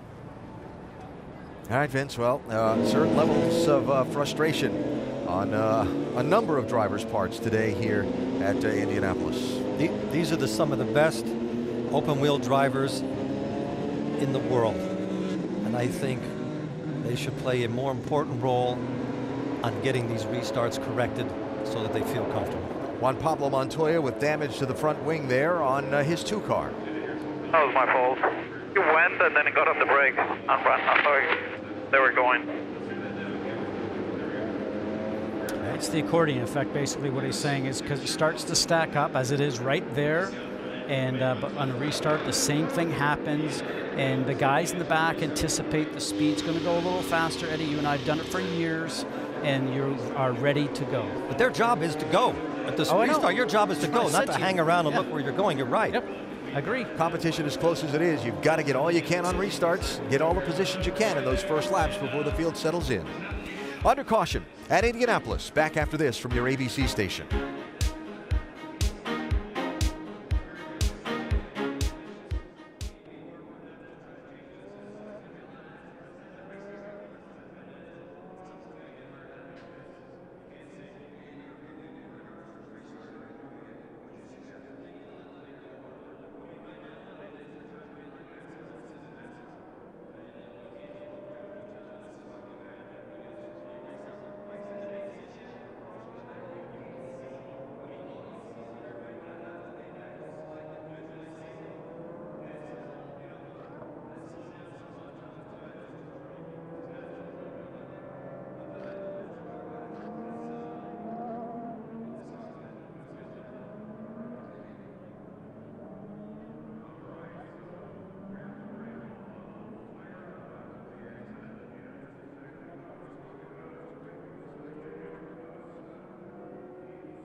Back live at Indianapolis. Pit road is open. Rick?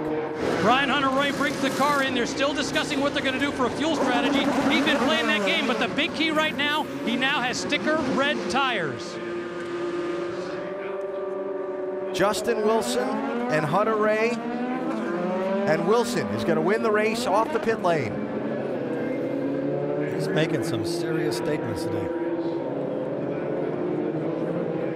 So there's 28 laps to go. It looks like there might be at least 2 more laps under yellow. You could risk making it all the way to the end, Scott.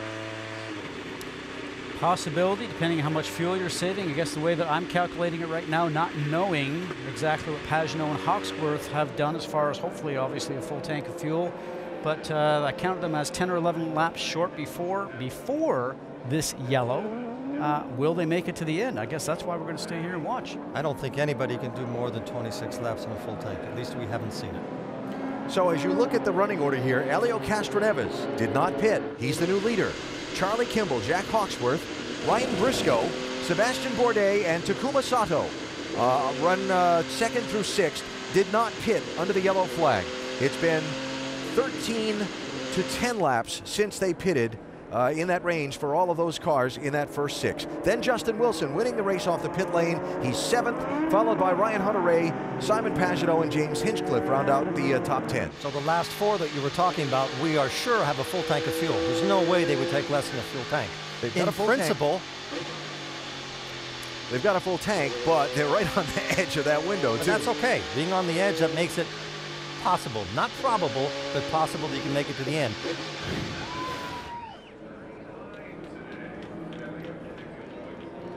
Oh, look at all the debris flying around in the air. Whoa, that is close. That was a big chunk of carbon fiber. Wow. Yeah.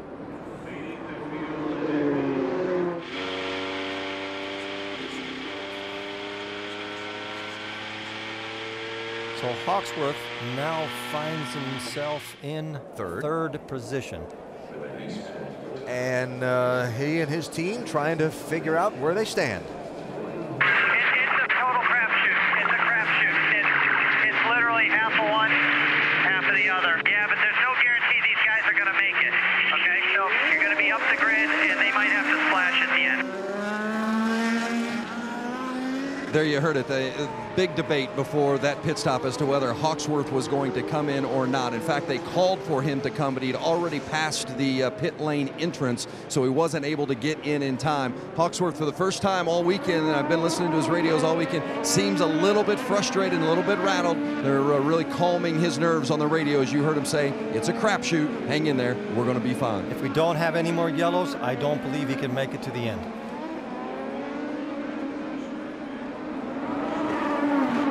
Really going to be interesting. And okay, so they're telling you to save fuel, so you got to turn that fuel down a little bit in the car with the electronic controls on the steering wheel. But you've got a hungry pack of drivers on your back wing, going to be looking to overtake you here, and guys in front of you got to look to overtake also. Yeah, as they were telling Ryan Hunter-Reay, you know, turn back, save fuel, but can you go a little faster?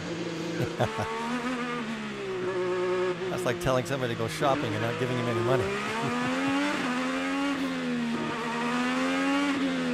So here we go with another restart. They've been action-packed so far today. And almost everybody on the grid has reds on.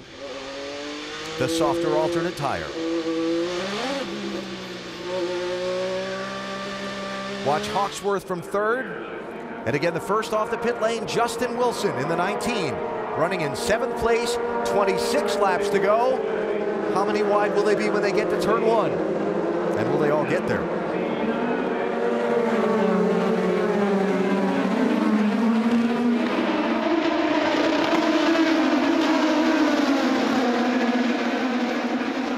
That was a very clean start. It'll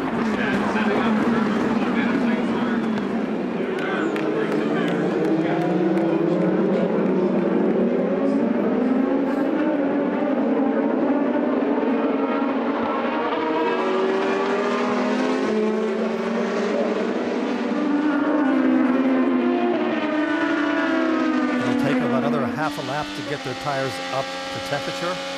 And then we'll see who has what speed-wise. Something just flying came off around a car, there. yeah. There's been some contact somewhere along there. Obviously no cars. James Hinchcliffe.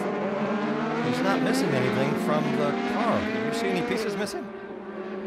No, but strange for him to actually pull himself onto the grass, knowing that you probably will not be able to. Oh my God, what happened there? I saw it, but it was broken. I didn't understand what he said. I think he hit the debris. So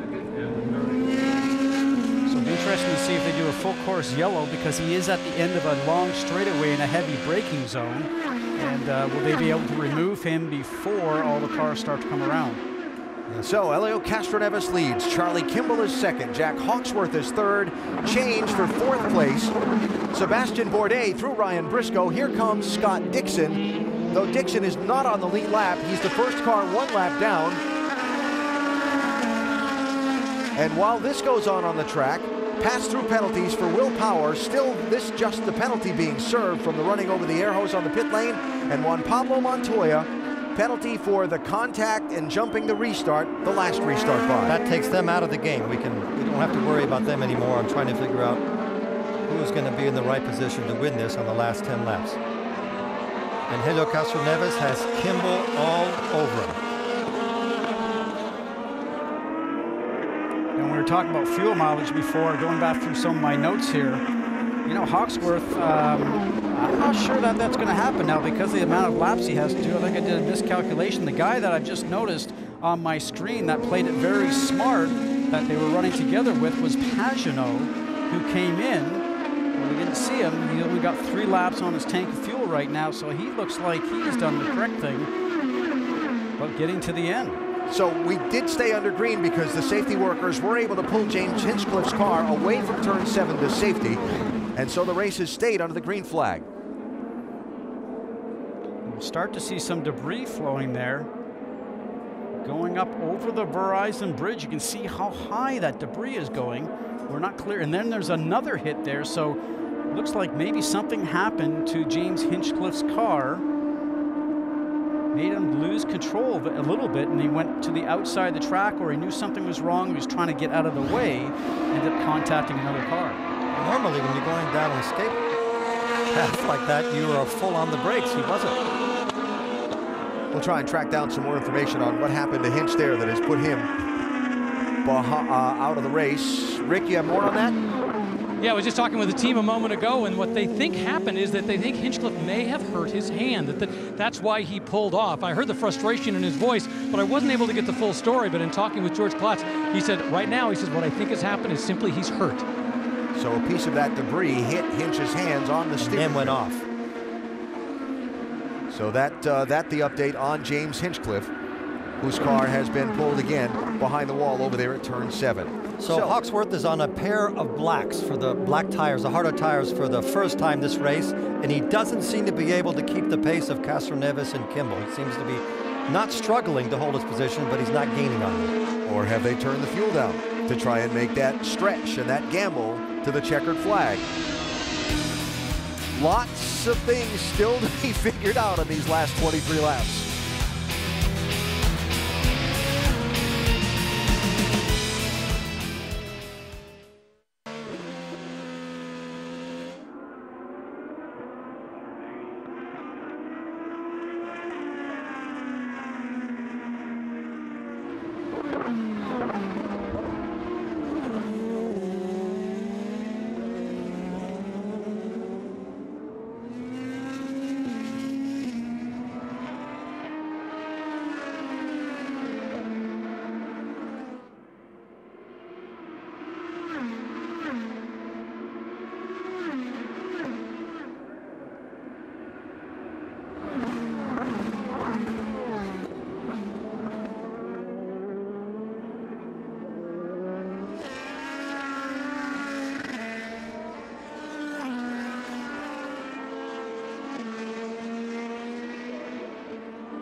So much for the stretch.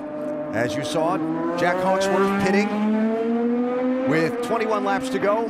Fuel and tires on the 98 car takes him from third place down the line. That leaves Helio Castroneves' fuel to the finish and strategy in question. Jamie?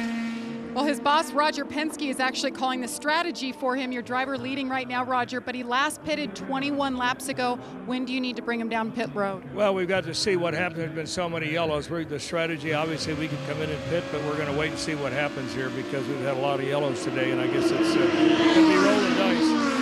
Rolling the dice, that's what he's about. 15-time Indy 500 winner here, Alan.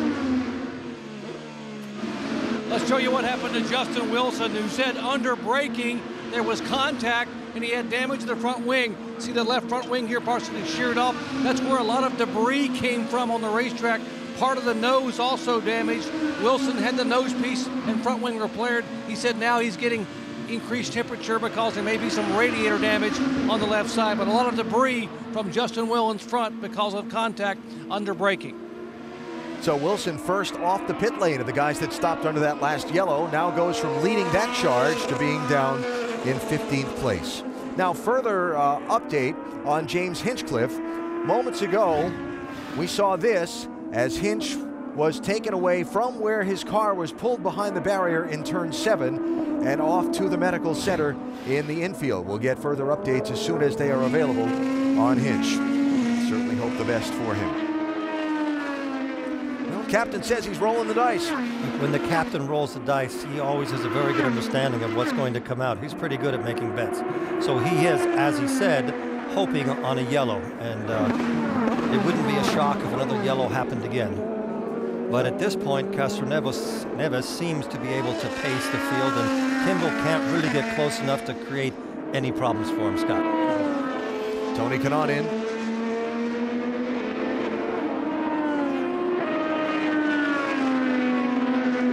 And headed back out. Looked like they needed a new nose piece on that 10 car. We did see some front wing damage after the big restart jumble. He was in 13th place when he came in. So pretty good gap between the top two and third place Sebastian Bourdais. It is 4 seconds between Castroneves and Kimball, and Bourdais there in third. Ryan Briscoe and Takuma Sato also on this alternate fuel strategy here. Remember, Scott Dixon, you're seeing in the picture there, is a lap down in 16th place. And we only have 19 laps to go. So Castroneves and Kimball pitted 22 laps ago. Bourdais, Briscoe, and Sato pitted 19 laps ago, while Pagenaud and the others only pitted 9 laps ago. And we've got 18 to go till the finish. I have a feeling a twist of plot is coming. We reveal it to you after this from your ABC station.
The Grand Prix of Indianapolis on ABC, brought to you by Mother's High Performance Car Care Products, formulated for fanatics.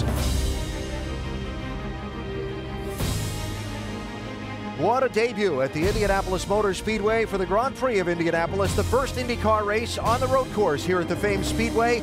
It has been a very action-packed race, a race that featured the pole sitter not going on the standing start and a big crash at the green flag. It's featured a couple of big crashes on restarts, and now it's got pit strategy playing out of the cars who we know are good to the finish on fuel. This is the pass for the lead. Oriol Servia going underneath Simon Pagenaud with a very clean move, almost make it look very easy. Oriol Servia is Graham Rahal's teammate. Graham is now out of the race, taken out on one of the restarts, and really a part-time driver with a team that's out there full-time, and probably a bit of a surprise, Eddie, that he is really running on pace. A talented driver, but really just coming in as the season's already under progress. And he seemed to have helped the team from his arrival. And he's also, by the way, the oldest driver, I believe, in the field. And he's making very good handiwork of this race today. He's worked his way all the way up to fifth. So as you see, Servia of the front five, now the leader of those cars that are good to go to the finish on fuel from where they stopped at lap 53. If there isn't a yellow, I don't believe Castroneves and Kimball can make it to the end. No, they look like they're definitely not going to make it. And like I said before, when I was calculating, I really thought that maybe Hawksworth maybe was able to come and make it to the end, but I was in error on that. But the interesting thing, I think, with Hawksworth when he came in, not only did he need fuel, but I think they also found that he was not on pace with the black tires that he had in the car, number one. Number two is I don't think he had enough downforce on the car to be able to run in traffic. So the running order shuffled a bit by some of the strategy. Remember, Ryan Hunter-Reay was the race leader a little while ago until they came down the pit lane. 0.695 or we will not finish. Hey Ryan, that's not working. You might need to go to wheel 7 at the end of the back. Stay on that till you get to the front, then go to wheel 6. We gotta keep searching here. That's the worst information a driver can get. They're telling you to go fast, don't use any fuel. Not only do you have to not use the amount of fuel, you have to start giving some back. It's almost impossible. Hey, that last lap was real good. You're P3 right now. You're going to finish P3. Keep it up. It's been a very frustrating day for Ryan Hunter-Reay. He has been trying to make a fuel number the whole way. The interesting interchanges, they keep trying to coach him through, but he keeps saying, I can't do this. So when we listen to Hunter-Reay's strategist, they are assuming that he's going to finish P3. For him to be P3, that means they think Servia is going to win the race with Pagenaud second. Hey guys, Oriol Servia is going to need a splash. I just talked to Bobby Rahal. He said he believes everybody's going to have to come in. Hawksworth, I know for sure, has got fuel to go to the end, but Servia is going to need a splash, according to Bobby Rahal, to finish this race. And they're calling Charlie Kimball into his pit box, counting him down.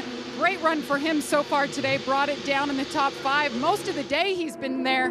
You see him put the red sticker tires on there for his last stop of the day, 8.5 seconds for the 83. Interesting to hear that from Rahal's team regarding Servia. That's that Castroneves crew out on the pit lane there? Yeah, well, we know for certain he has to come in. I guess maybe if they could splash, maybe 2 or 3 laps short. Maybe not getting as good a fuel mileage as we anticipated. Or is it just some strategic play to throw your competitors off? I'm not embarrassed to admit that I'm a little bit confused now as to how much they're getting per lap. Coming to the entry of the pit lane here. And in, the race leader, Castroneves. So the captain's rolling of the dice did not turn out in his favor.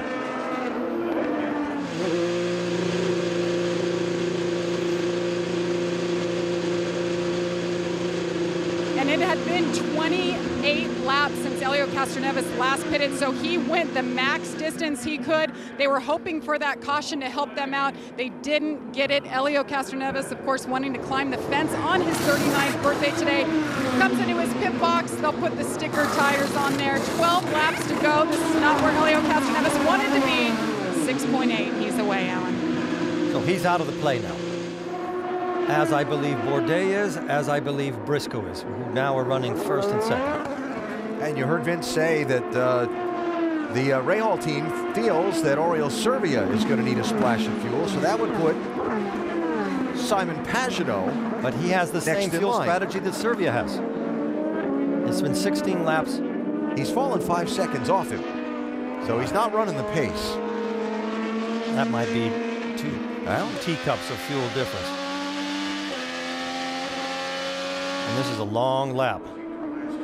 Here's Bourdais from the lead. Another one that falls.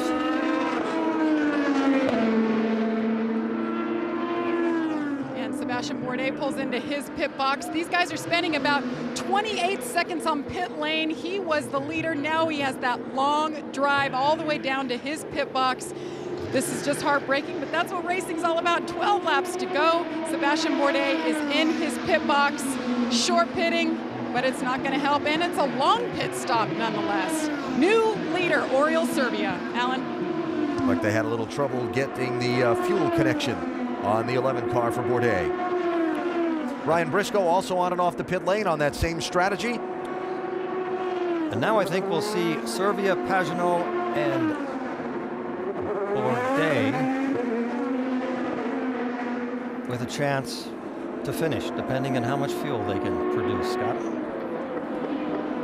Oriol Servia, the veteran, the 39-year-old from Spain. Second-generation racer, son of a Spanish rally champion, whose mom served as dad's navigator in that rally competition.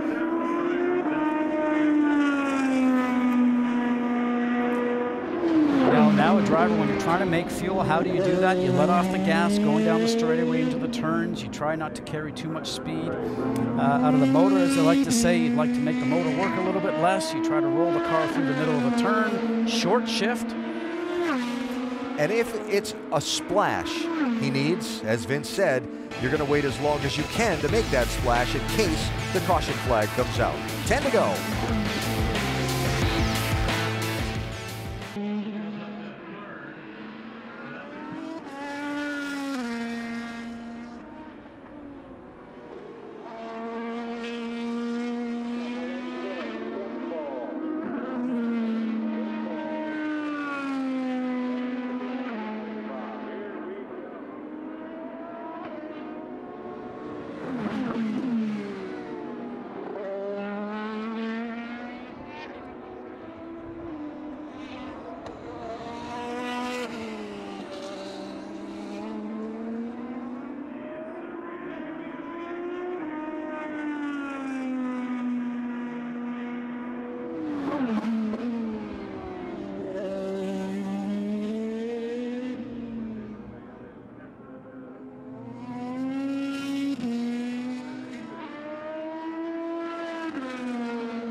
The race leader in the Grand Prix of Indianapolis, Oriol Servia, for Rahal Letterman Lanigan Racing.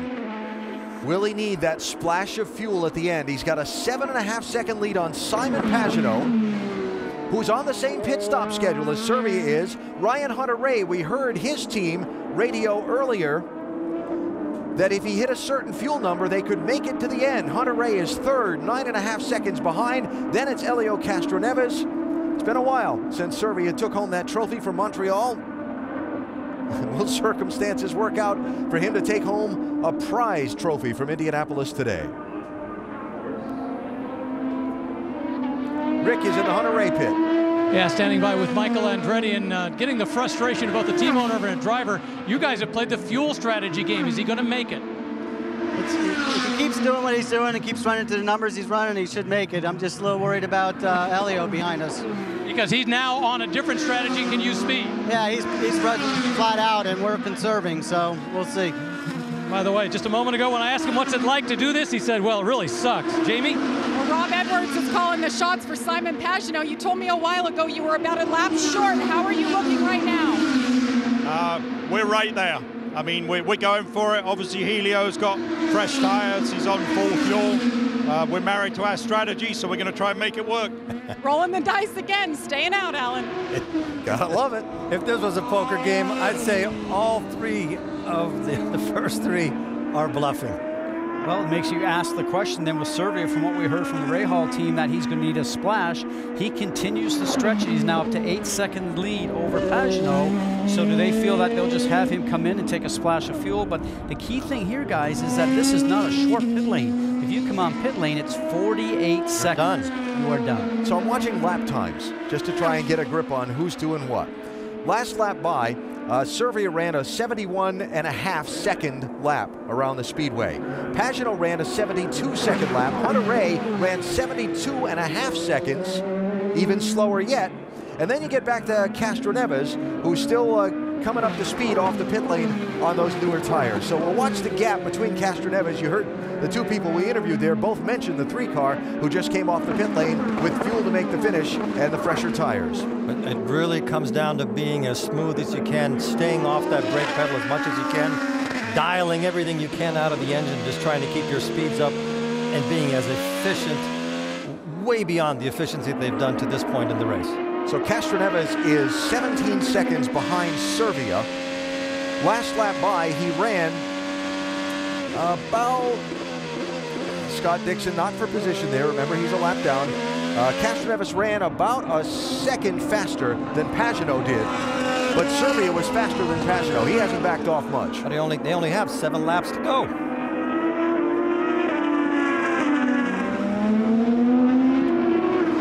You mentioned Servia's team, a part-time team. This is not an effort that's running for the championship. So at this point, you stay out there, hope somebody crashes and the race finishes under caution and you can putt around and try and win? That is a strategy. You know? If hope is a strategy, that's a good one. Well, it's about what they've got. That's about all you have at this point. You cannot come into pits, like Scott said earlier, because you're out of it. You'll go all the way back to probably 15th. I just don't think that they're planning on making the finish because he's not slowed down as much as Pagenaud is, and you heard from Rob Edwards there a minute ago, and also from Michael Andretti about Hunter-Reay. If he keeps making the number he's making, we'll make it. How about it, Vince? Well, they are definitely short. I talked with their crew. They said they're about 3 laps short, but they have nothing to lose. They're not racing for the championship already. He's missed a race. They're not sure if he's going to even be able to go beyond Indianapolis. So this team has nothing to lose in the 16. It's win or nothing. It doesn't matter. So they're going to stay out as long as possible, hoping for that yellow, but they will not be able to make it to the end if it stays green. I'm going to go out on a limb and say that Castroneves has the best shot of winning this race today. Boy, he's a long ways back. 17 seconds, I guess. Yeah, the lap speeds are going quicker. There's no doubt about that. It does not seem to be able to. Real good job, buddy. Keep going. Clear by 15. Good work. 4 to go. 4. By the way, Castroneves not in the clear. Bourdais is right behind him for that position. There's Bourdais in his tire tracks. But Castroneves has all the fuel he needs. He does not have to save anything. He's driving that car as fast as he can. He's using as much fuel as he can, trying to close the gap. So while we watch the last few laps here at Indianapolis, quick reminder, the NBA Conference semifinals continue tonight here on ABC. 8 Eastern, it's NBA Countdown. Then LeBron and the Heat against the Nets at 8:15. And the nightcap on ESPN at 10:30 is Tony Parker and the Spurs against the Blazers. Both games live on Watch ESPN. That is tonight. And here goes Servia in the pits. Yep. And Pagenaud's on the fuel strategy he was on also. It's been a great run for Oriole Servia today. This team came in early on, topped off multiple times during that initial accident and that early yellow to put them in this position, but just a few laps short. They didn't get the yellow at the end that they hoped. He'll be in this seat for the Indianapolis 500 in a couple of weeks, and they hope that he can go on to Detroit as well. Right now having a little trouble getting it in gear, although the car is still engaged, and there it goes for Servia with 4 to go. So that gives the lead to Simon Pagenaud, with Ryan Hunter-Reay 1.8 seconds behind him. Then Helio Castroneves is closed down to 5.5 seconds behind the race leader and on the charge. So obviously the captain is thinking that the cars up ahead will have to pit or run out of fuel on the racetrack. And wouldn't that be iconic? You don't if win. Helio wins here. You don't win. And he comes for the first 2 Indy 500s and wins those and climbs the fence. Wouldn't this just be amazing? You don't win as many races as Roger Penske has without being able to play the odds in your favor. Remember Scott Dixon a lap down after a tangle with Will Power earlier. Found him stuck in a gravel trap. And by the time they got him towed out and started up, he had lost a lap. Dixon back in 16th place. So Castroneves is charged from 17 seconds back to 5 seconds back to 3 seconds back and closing. And with 3 laps to go. 3 laps to go. 77 Pagenaud, 28 Hunter-Reay on full fuel conserve mode. Castroneves on full charge. Full attack. This would be a good birthday present, wouldn't it? And he's earned, the team has earned it if he gets there. Pagenaud is just trying to keep up pace and not use anything, as is Hunter-Reay. It is such a horrible position to be in there, being ahead and not knowing if you have enough fuel to make it to the end. And they look in their mirrors as they go down the straightaway, and they can see Helio Castroneves' car coming up behind them and getting closer. Information coming from the pit box telling that he's 10 seconds behind, 8 seconds behind, 7 seconds behind. As a driver, you're pushing as much as you can, but you cannot find speed if you don't have fuel. But Castroneves smells blood in the water, and it's not his. And he's getting hungry. Look at this. He's got all of them within sight. All 3 of the cars, 2 cars he has to get around are right in front of him. We now have 2 laps to go. You better get with it or hope they start gurgling a little bit. You say gurgling, and that's what happens. You go around the turn, there's not enough fuel in the tank, it sloshes to the side, even though it's in a reservoir pot, and the car starts to cough, it starts to come slow out of the turn, then it speeds back up going down the straightaway. But the last couple of turns here, as you know, are long right-hand turns. And you can't suck all the fuel out of the fuel tank because there's a lot of G. There's 2 Gs on that last corner that puts you onto the straightaway for probably 2 or 3 seconds. Scott Dixon closing on the race leader to try and unlap himself and get back on the lead lap as Castroneves closes in on Hunter-Reay for 2nd place. They're coming to the white flag this time. This is going to be close. Oh, Hunter-Reay is trying to conserve. He knows he's about ready to be passed here. Hunter-Reay's toast. Now the question remains, the 77 of Simon Pagenaud that we see is leading, and he's going slower now from the turns, as you can see. Short shifting. I'm sure Dixon will be able to go on past here, going down the straightaway. Will he? Only has 1 more lap to go. White flag is in the air. I would have thought they would have started slowing down by now. Will the fuel hold up for Pagenaud? Can Castroneves close in? He still has to get by Hunter-Reay for 2nd place to have a shot at the leader.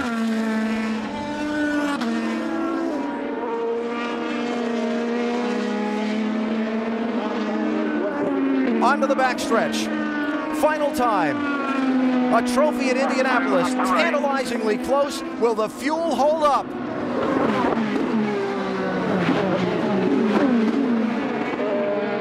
One more heavy braking passing area to go for Castroneves. It's turn 12 out of the short chute of 1 and 2 on the oval. Still under power is Pagenaud.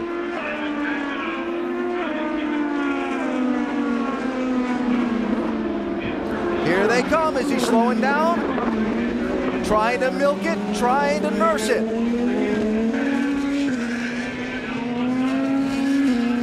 To the final corner with the checkered flag in the air. It's going to work. The inaugural Grand Prix of Indianapolis to Simon Pagenaud. That was amazing. What a win. What a win. Probably going to run out of fuel just about now. Probably not enough fuel to get around. Awesome job. You're going to have to switch it off because you're out of fuel. Awesome job. Amazing. That is amazing. What a great finish. Drop 6. And now. Team manager Rob Edwards told him to shut off, you're out of fuel. He said we're married to the strategy. Well, it's a good strategy to be married to. Awesome job, Simon. Awesome job. You guys in the pits, I reckon we won in the pits today. You guys were awesome.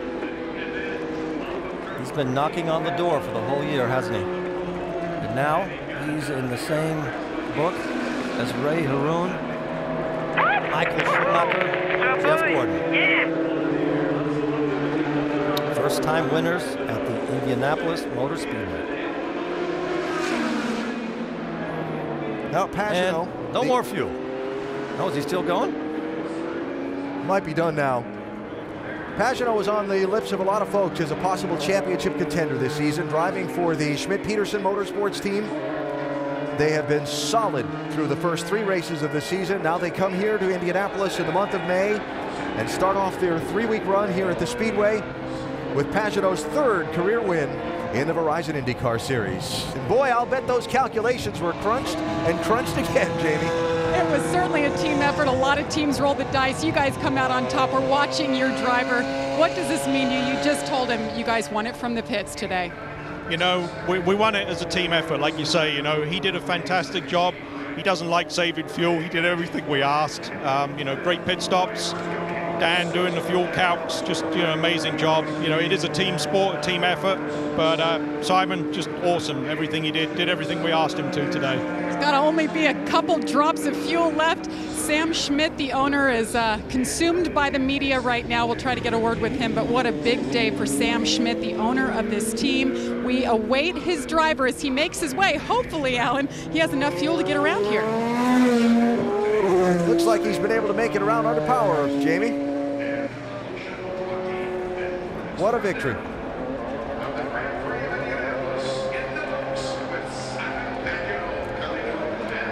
Pagenaud, when you meet him, bright smile, great personality, thoughtful answers to questions, very eager to explain strategy and racecraft, and they applied it all today to score the win. Jamie? Sam Schmidt, a former driver, team owner now. What does it mean to win here at Indy, especially in the way you guys did it? Huge. I mean, you know, Simon's on a mission this year for sure, and we're, you know, just clicking him off and get a little mojo going the right way, momentum, and Indy's special. I mean, this has got to be our 11th or 12th win at this place with our Indy Lights wins, and got 1-2 this morning on that race, and then this, you know, really disappointed Mikhail couldn't race that race because he had a darn fast car, but it's huge. I mean, I'm just, my heart's about ready to climb out of my skin. The only problem is it's going to cost me about 10 grand of Fogo de Chao tonight, but that's worth it, well worth it. Big celebration for his driver. If you're not familiar with the story of Sam, a race driver injured in a crash, now team owner, and a very much rising team in this series, and they've been solid to start this season. And for Sam's driver, Simon Pagenaud, his name goes on the inaugural winner's trophy of the Grand Prix of Indianapolis. They will be celebrating in Paris this evening. That was quite a win. And to see that win for Sam, Scott, I think that's exceptional. Sam has been so focused on his race team and done everything so well over the past years that he's put himself in a position with this driver to be able to make a serious run for the championship. Climbing out of the car, what a feeling.